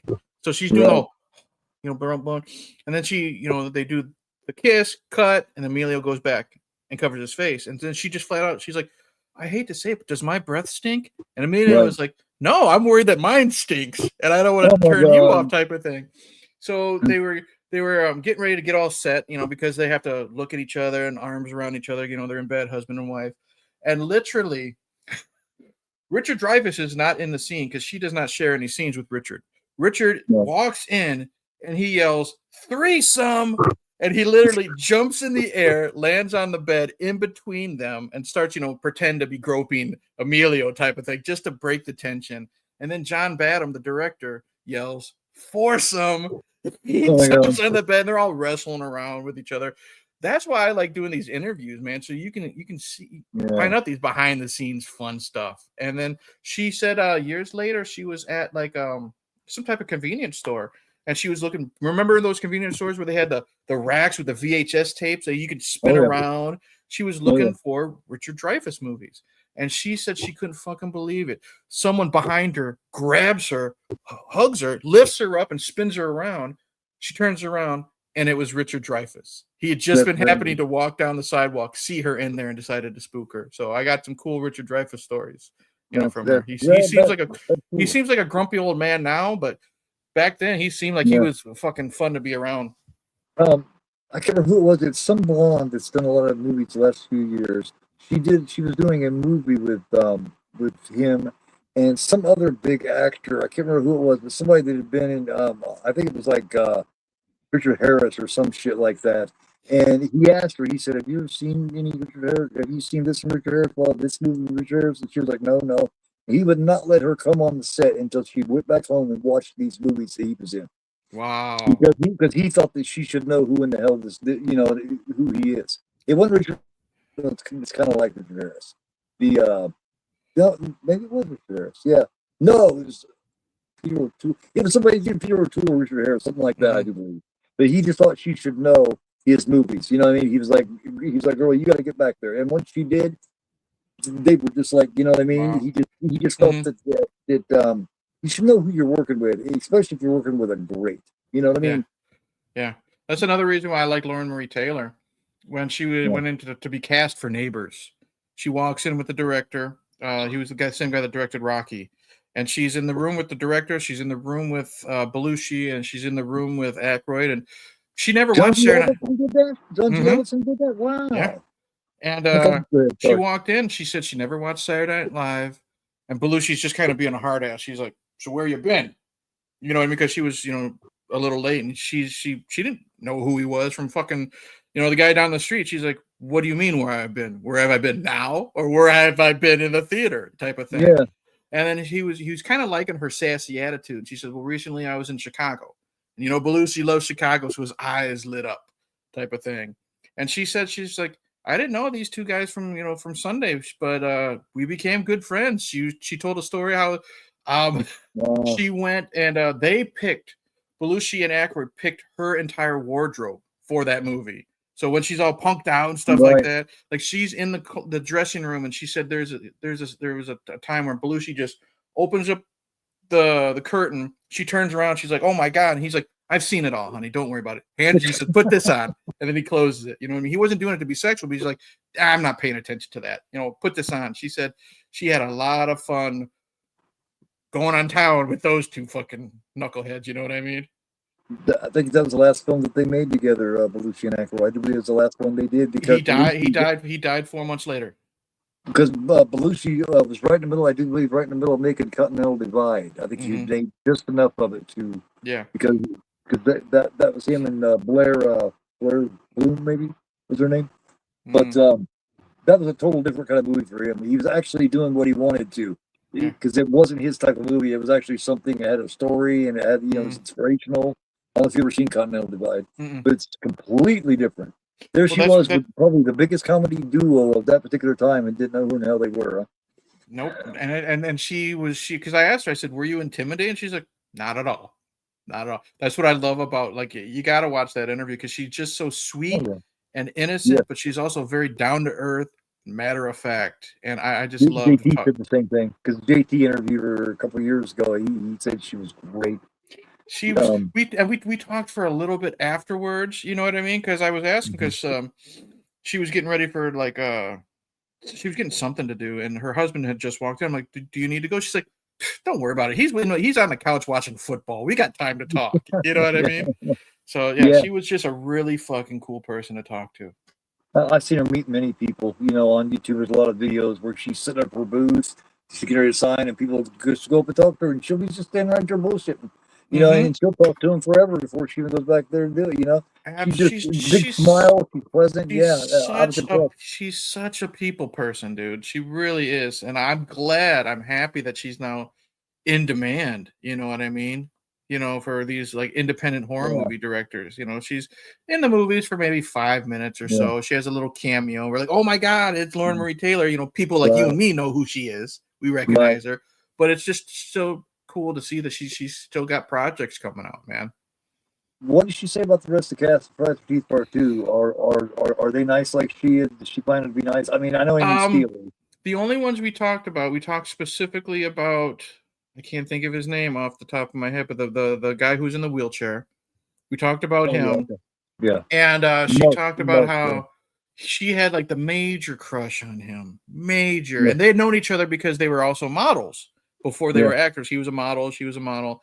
And she would always flirt with him and try to put the moves on him. And he just flat out looked at her one day and she says, "Lauren, you've known me forever. I'm gay. It's not going to happen. You know what I mean? But she would still do it. So she thought I specifically brought him up in our interview because he died before all the hoopla when it comes to conventions. You know what I mean? He died very young. And the only other person we talked about was Bill Randolph. And Bill Randolph, you know who Bill Randolph is in the movie, right? Sandra's boyfriend. And she's gonna help me get hooked up with him, and I'm going to try to interview him because some of the stories she tells me about him, he seems like a really fucking fun guy. And we also talked about Stu Charno, who was Ted. And I guess he's pretty ill. I think he has MS right now, and he's very private. But she said he was another one of those guys that was in all these 80s movies, and he was in Christine. Remember? He was in Christine and Just One of the Guys and Once Bitten. Yeah. Oh, yeah. He's the dude with the mice. Yeah. Oh, yeah. He's got like the little lizard or whatever in his pocket and stuff. Like, I love it. She said he was really fun and sweet. And Bill Randolph was in Dressed to Kill. He played the cab driver. Yep. And when we talked about, oh my God, I can't think of his name. He was the police officer in the original movie. You know, sit on it. I told you to sit on it, Tonto. You know what I mean? Officer Ron or whatever his name is. Oh my God, yeah. She said those guys are like siblings because they always do conventions together. And Ron Milkey is his name, his real name. And he is one of the funniest motherfuckers out there. And he's one I'm going to try to reach out to as well. But it's just been a lot of fun. And she's still working. She just did a horror movie with Bill Randolph. And I'm sure you know the name Eileen Dietz. Yes. She played Eileen Dietz's daughter in this movie that's coming out. And she said she was with at a B&B with Eileen when they were making the movie, and she was doing all of Eileen's grocery shopping and stuff like that. She told a fun story. She would call up Eileen. She's like, Eileen, I'm going to go to the corner market. Can I get you anything? You know, like a drink or something. Eileen would give her a literal grocery list. Yes, honey, I need eggs. I need bread. I need this and this and this. But she said Eileen was really cool as hell too. She claimed for years that she got the shaft about what she did in The Exorcist, and nobody believed her. But now it's coming out to be the truth. She did do a lot more than what they give her credit for. Really? Like what? Yeah. I don't know what you're talking about. What did she get the shaft on? Friedkin made it to where she almost didn't do anything. That it was Linda Blair that did all of it. Because I know Eileen was the face of Pazuzu. Was she the voice as well? She also did a scene in the bed. You know, when she turned her head back and forth and she's puking. Yeah. That's Eileen Dietz. Oh, really? Friedkin had said that every scene with her in the bed was Linda Blair. And she said, no, I'm in several scenes there. Friedkin said, no, she wasn't. But you can go back and see. That Eileen Dietz is telling the truth, man. She got, because Friedkin saying that she was lying. Of course, most people believe that. And they told her like I've heard plenty of negative stories about Friedkin and the way he would treat his actors. I love Friedkin though. I do too, but I'm just saying, I could see why people would, why he could do that. He wanted Linda to get all of it, all the credit. That's what it was. Just like it's still up in the air. Did Mercedes McCambridge really not want credit for doing that voice, or did she really want credit for the voice? There's two different stories here. He says she didn't want credit because she didn't want to take it from Linda Blair because she did a great job. She come out of there pissed as fuck when her name wasn't in those credits to begin with. I know that. And, it has been ever since. They stuck it back. They stuck it in there finally. Yeah. But she said she did not say that. Because some of the stuff she said she would smoke so many cigarettes and gargle. She would gargle raw eggs and all that just to get the voice right. Yeah, she had fallen into religion. She had stopped smoking for quite a while. She hadn't drank in years. She gave all that up just to do this voice. Like, does this woman have a death wish? Yeah. Like, she destroyed herself to do that. I'm not sure if I'd want the job that bad. So why would she not want her name in the credits after all that? Exactly. What would be the point of lying about that? That's the way I look at that shit. Exactly. I freaking just wanted all the credit all for Linda. Mm-hmm. They didn't even appreciate that credit for that movie, really. Yeah. She hates it. Yeah. She's kind of an asshole. I've heard that. I've heard Linda Blair is very, very hard to deal with. You know what I mean? Yes. I respect her Well, that talk that about all of doggies. I respect that all of her funds from her autographs and stuff go to animal shelters. But from what Yeah. I've heard, she is not a very nice person. She doesn't want to talk about the horror films. The people ain't there to talk about the doggies. When they go to a horror convention, they want to talk about her goddamn movies, Savage Yeah, Streets, fucking, The Exorcist. I mean, come Hell on, Night. man. Hell Night. That's one I think is so underrated. That's a fun one. That Yeah, was yeah. one of those Scream Factory blind buys for me. And I'm like, Oh, you this never could, seen it before? I thought I'd never seen it, and then I watched it. I was thinking to myself, this could be really fucking stupid. Yeah. Because they're the '80s, whether It's people well admit done. it or not, the '80s are very hit and miss. You know what I mean? There is a They lot are, of they are, shit they in are. the '80s that people won't admit. And Hell Night to me always just had that reputation. I fucking loved it. I fucking Look- loved Hell Night. Oh, Hell Night yeah. to me reminded me a lot of Terror Train for some Yes. reason. Very And they're both so underrated. clean. There's no tits and ass hardly in it. Right. There's not a shit ton of blood. The kills aren't over extravagant. Mhm. They're just entertaining. They are. Well, Hell Night is the fact that you've got slash elements, monster elements, gothic elements. You got all kinds of shit going Oh, on. I in love Hell the Night. set. I love the set Oh, of that man, mansion yeah. they're in, dude. Yes, very creative. None of the others were doing that. You know what I mean? They were doing just like regular houses or just out in the country or just whatever. They took the castle and said, that'd be different. Well, a lot of it was a production company, and a lot of that same company that had done a lot of them had done Halloween, and then the other half of them had done because it's like made by a lot of the Canadian people that had done shit like Prom Night and Terror Train and I don't know, they ended up actually doing Humongous, shit like that. Humongous is another really good one. That's a good mixture of. I've never seen that one. Well, Prom Night, I'm not a fan of. I will die on that hill. I've tried with Prom Night. I just can't, man. I could not. I cannot get into that one. Yeah, I've tried it. I watched it decades ago with my wife, so and nostalgic for I me, was man. thinking, you know what? Maybe we weren't in the right mood for it. So I watched it lot of within the people. last month or so to do a stream with my friend Barb because we were talking about Jamie Lee Curtis, and I'm like, that's one I did not enjoy, and I wanted to, and I tried, but I'm so glad we were doing a Jamie Lee Curtis because then I got to revisit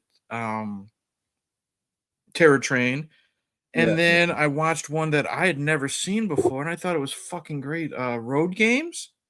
Yeah. Did you ever see that one? Was really with, good. Jamie and Stacey Keach. Yeah. Yes. Oh, Road Games was so good, dude. Yeah. It really was. It was like Breakdown and Joyride and all them mixed into one before they ever existed. Yeah. Like Duel. You ever see Duel? Yeah. Oh yeah, that was Steven Spielberg's first movie. Yep. Yeah. So yeah, but I've tried with Prom Night. I just can't. Really? Do it. Yeah, I just can't do it. Okay. Well, hey, I think that was the last actual serious role that Leslie Nielsen played, besides his somewhat serious role in the Creepshow. Because remember that same year, 1980, when he made Prom Night, remember he plays his dad, the principal. Yeah, he made Airplane.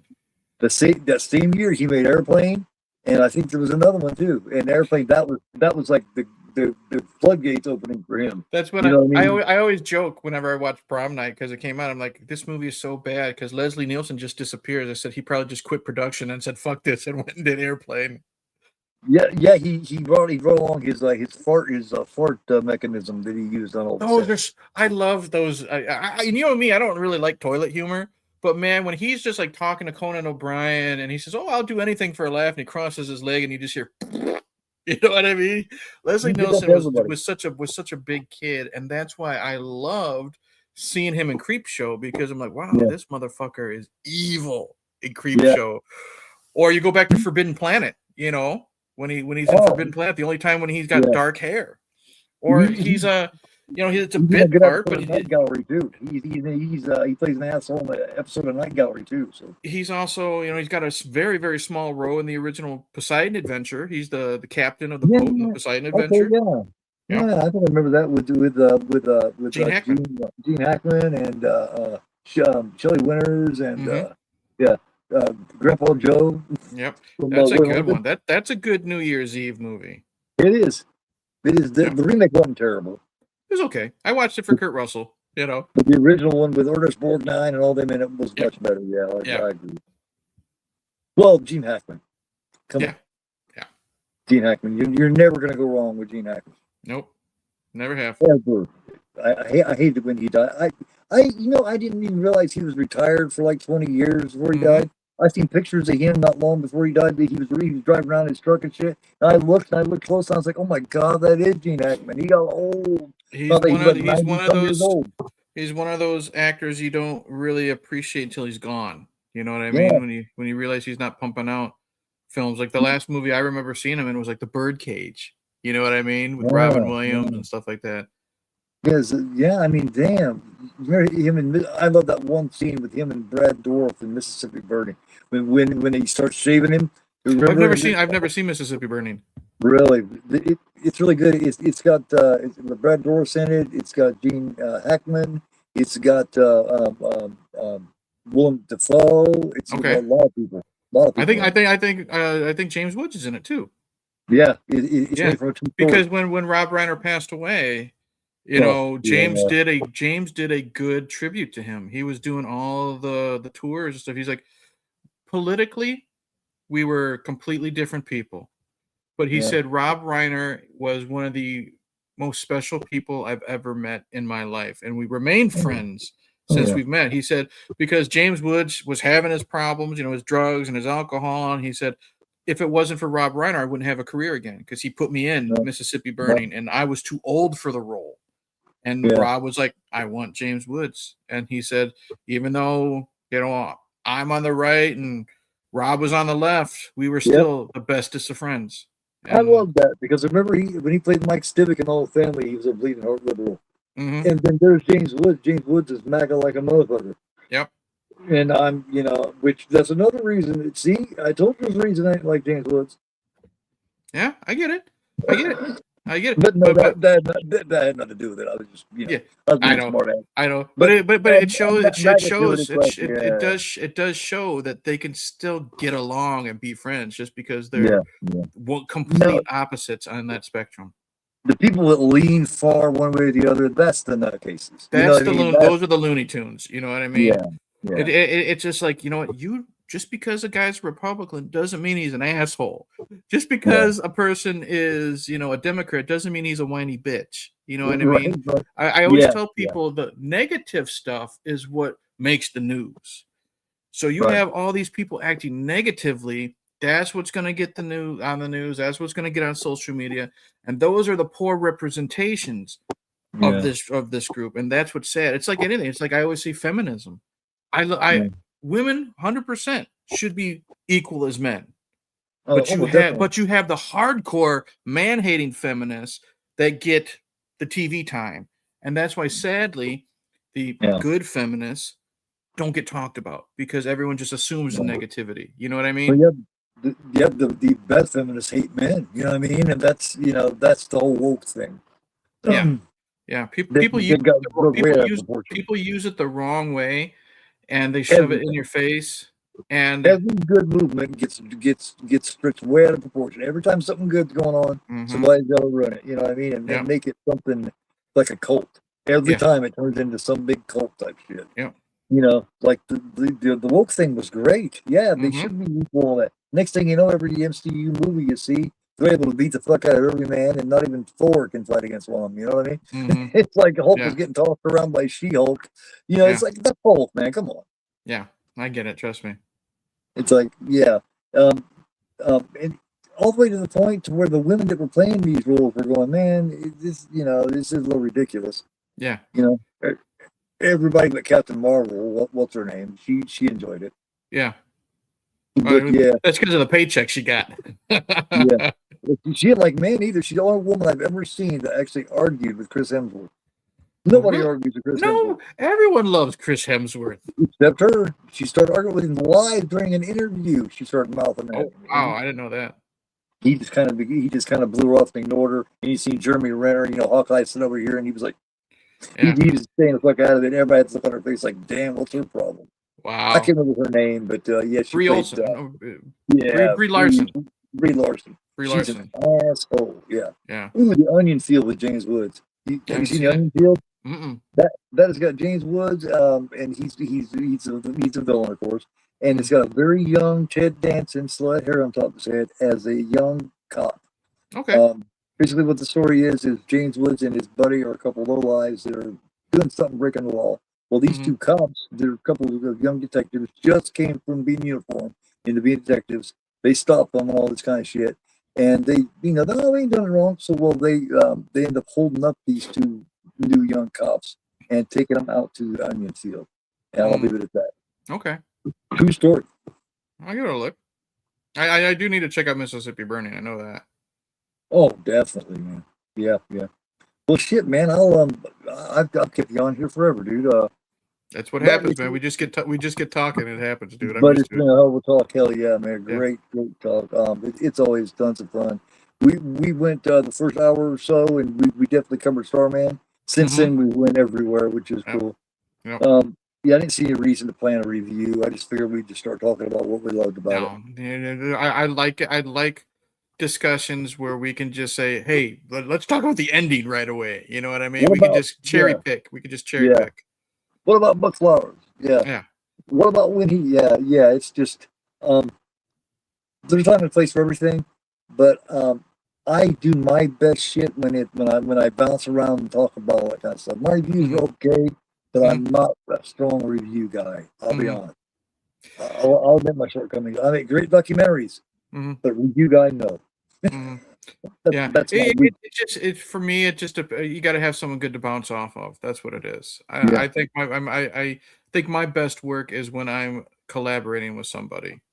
You know what I mean? Because I still don't see it, but a lot of people say I have good chemistry with all the people that I bounce off of.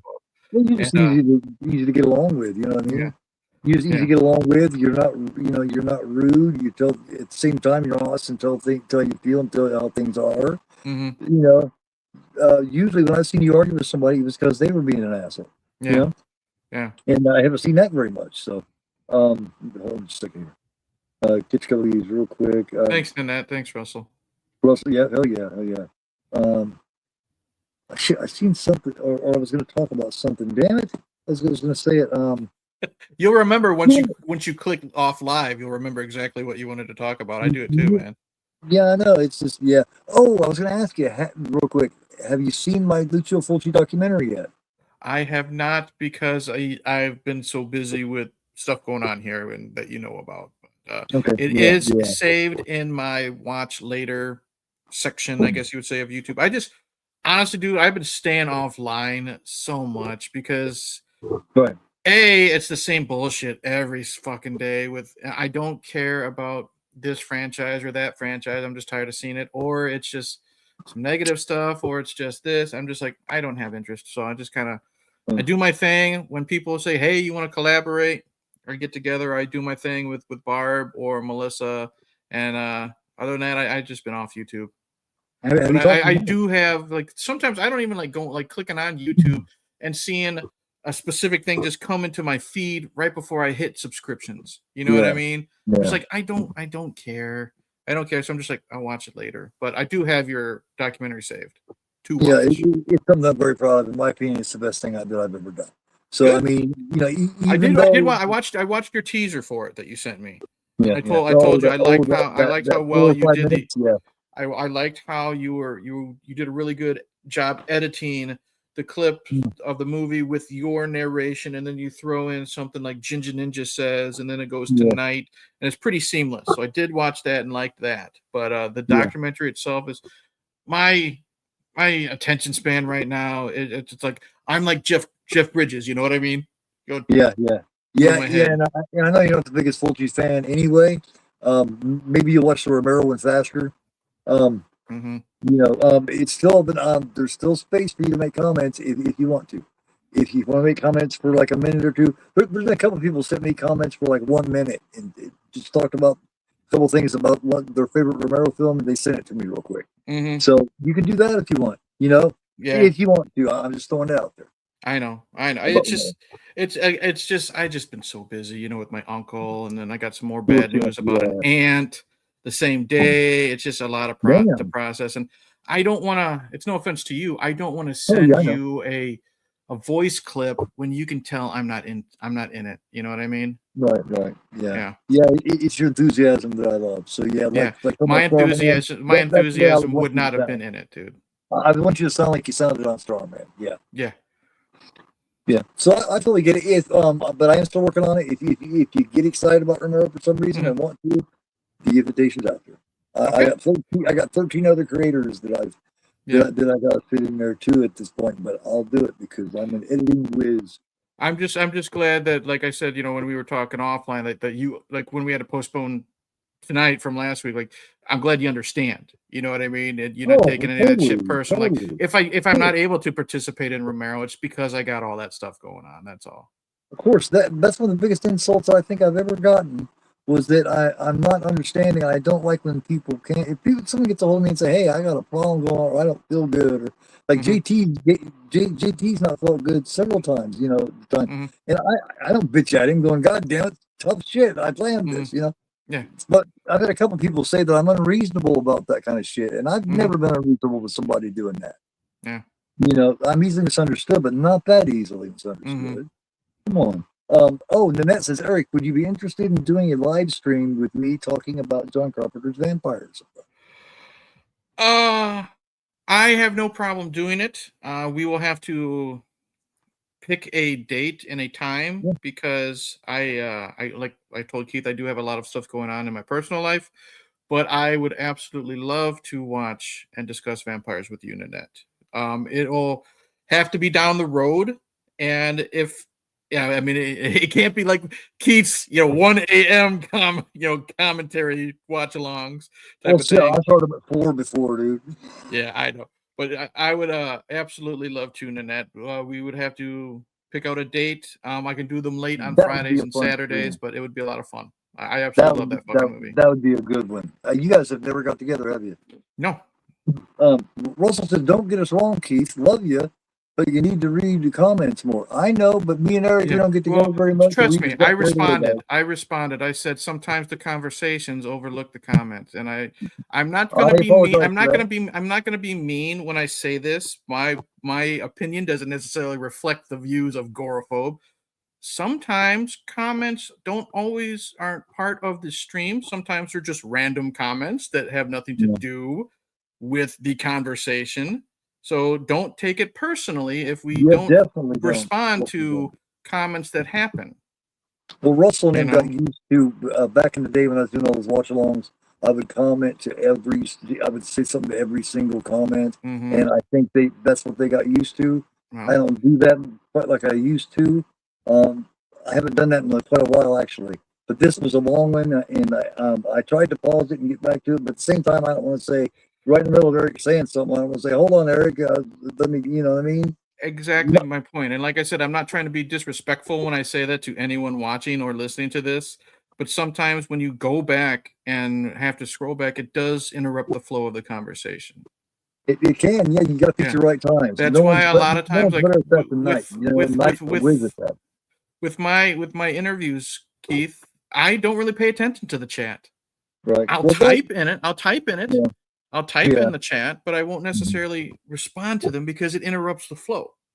Yeah. Some people take that personal. Some people don't. That's just a personality thing that I think the people in the chat have to kind of just deal with. It doesn't mean the host is being disrespectful. Right. And it's not like I don't appreciate you guys, because I definitely do. It's just that, we were talking at such a feverish pace. Yeah. A lot of times there just was not a spot for me to go, hold on a second. Yeah. Yeah. So that's why I said I don't want to try to be better at it. But I'm also going to say, Russell, I don't want you to take what I said personally, but I'm also telling you from someone who also does live streams that sometimes your comment's not going to get read because the conversation is flowing so much. And then, like Keith, you and I have been talking for almost 2 hours. Now we're going to go back to a conversation that was said 45 minutes ago. Yeah. It happens. Covering everything. Blucka says it right there. Blucka says it right there. Don't worry about reading chat. We can entertain ourselves. When you got a good conversation going, it's hard to juggle everything. When you got a good, because there wasn't dead air for more than a half a second between us. Right. So that's what made it hard. Like I said, they just got used to me commenting to all of them back in the day. And that's fine. And I stopped doing that as much because I don't do as many watch alongs. Mhm. Now I do a lot of discussions and deep dives. And deep dives, you're busy the whole time. But but thanks, Russell. I do appreciate that. You are appreciated, and Absolutely. I will definitely try, my bro. Yeah. Like I said, he is appreciated. I don't want him to take what I said personal, but Oh yeah. I'm also going to say Definitely that's not why a that. lot of times we don't pay attention to the chat. It's nothing personal against the poster. Oh, definitely not. Definitely not. Because they're all very appreciated. Thank you guys. I much appreciate you. I always tell you much love, and I mean I'm a person that means that shit. I wouldn't say it if I didn't. But I do love you guys, and I appreciate you guys. And I'll be looking forward to catching you guys. What do you got going on, Eric? Well, interview-wise, I've already thrown out. I'll just say, you know, I had that interview with Beatrice Bupley from A Nightmare on Elm Street Dream Child up. That wonderful interview I did with Lauren Marie Taylor from Friday the 13th Part 2. Coming up on the 20th, Madman Pondo, professional wrestler, is coming back. And we're just going to talk about his new book. And literally, it's just going to be a talk on his love of horror films. So we're going to talk about that. Let's see here. March 18th. Links are already created. March 18th, Wednesday. I will be interviewing professional wrestling ring announcer Larry Legend. And the 25th, I will be interviewing professional wrestling referee Gina Monti. So I have that going. Let's see here. Me and Melissa, we did our Halloween review. Our Halloween live stream, which was a lot of fun. And then we just did a review on This Is Spinal Tap, which was such a fun time because we had Neil Preston on. Neil Preston is a world famous rock and roll photographer, and he was the bassist of Almost Famous. The young kid in Almost Famous was based on Neil. Was based on his life. So he told us a lot of behind the scenes stories of traveling with rock and roll bands and how realistic Spinal Tap is. The week of Valentine's Day, so the 14th. So on February 15th, Melissa and I are bringing back our show, and a first time watch for her. We are going to be discussing My Bloody Valentine, the original. That's going to be good. And then I believe after that, we're doing Cabin in the Woods, which is an underrated one. Fun. That'll be a lot of fun. And other than that, I got a Friday the 13th stream coming up with my buddy Frenzy. We're going to talk the original movie. I love the thumbnail I did. I superimposed his face on Alice in the canoe, and I put my head over naked Jason, getting ready to bring him into the water. Yeah, I seen it. Yeah. But that's what I got planned so far. Just a lot of fun because I don't like doing. I've told you, Keith. I've been on YouTube for 10 fucking years. I don't really like doing solo reviews anymore. I've kind of lost the passion. I see that I'll put a lot of effort into talking about a really good movie, and I'll get like 50 views, but some fat bastard will eat 3 Big Macs, and you'll get like 2,000 views. You know what I mean? Putting in no effort. So I just kind of lost the passion. The passion for it. You can't edit. You can't even try to edit. He's sticking in pictures of fucking like William Shatner right in the middle of him talking about some guy that was a fucking rapist. It's like, where'd the picture of William Shatner come from? Yeah. And yet I edit the fuck out of shit, make it great, and he's got fucking 50,000 more views than me. That's what I hate, man. I put in the effort to try to watch these films and discuss them, and I get like 50 views, and I know I always say that, you know, the views don't matter. But when I see some like 600-pound man scarf down 3 Big Macs, can't even use a fucking napkin, and you know what I mean? And they get 1,000 views. It kind of took my passion out. But I love doing these live streams. You know what I mean? I love doing these live streams like with you or with Melissa, with Alex. These interviews. You know, I love doing videos where I can bounce off somebody. So solo reviews are pretty much done.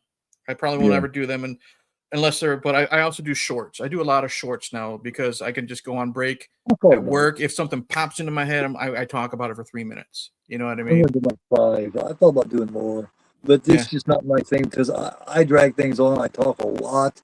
I'd have to make 10 shorts just the one thing I was talking about, you know? Yeah. So it's like, since you do interviews with only certain people, I can tell you one that would be really fun that I think you'd enjoy if you're a Wishmaster fan. Do you like the original Wishmaster?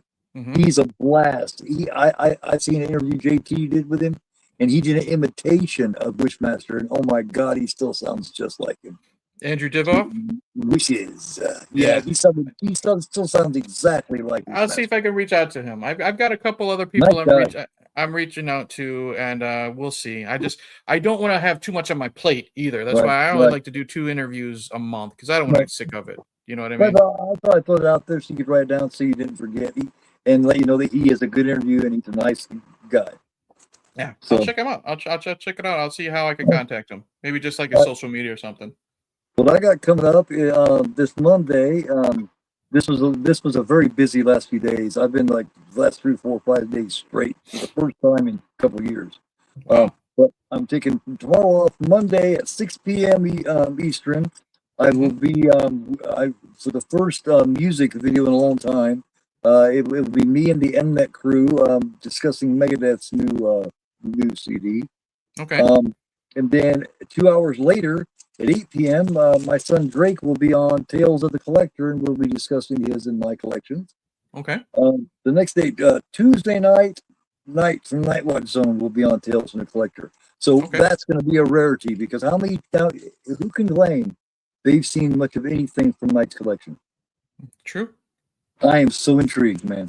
And then after that, of course, I will cover the rest of February. But I've already scheduled for one a Tales of the Collector. It'll be episode 6 by then, with Pugwall 316 on March 2nd at 5 p.m., which would be his like 9 p.m. or some shit. So yeah. Or no, it'll be more than that because he's over in England. I'm not sure. Anyway, it's my 5 p.m. So yeah, you know that's what's important. He is important to him. My time's important to me. As long as I know what time I need to be there Eastern time, we're good. That's why I always tell people. I said I'm Central. I always tell them. I said whenever I set up my interviews, I said, what time zone are you first? So that way I could Google if I need to. Like when I another interview I did was Adam Marcus. Oh my God, that interview with Adam Marcus was so much fun, dude. And he's in California, so I had to adjust 2 hours behind, ahead, or not ahead, but behind me, because so we did it like, because he said, oh, let's just do it 2 p.m. Pacific time. So I'm like, okay, so that's 4 p.m. me, type of thing. Man had a mild stroke. Holy shit, you doing all right?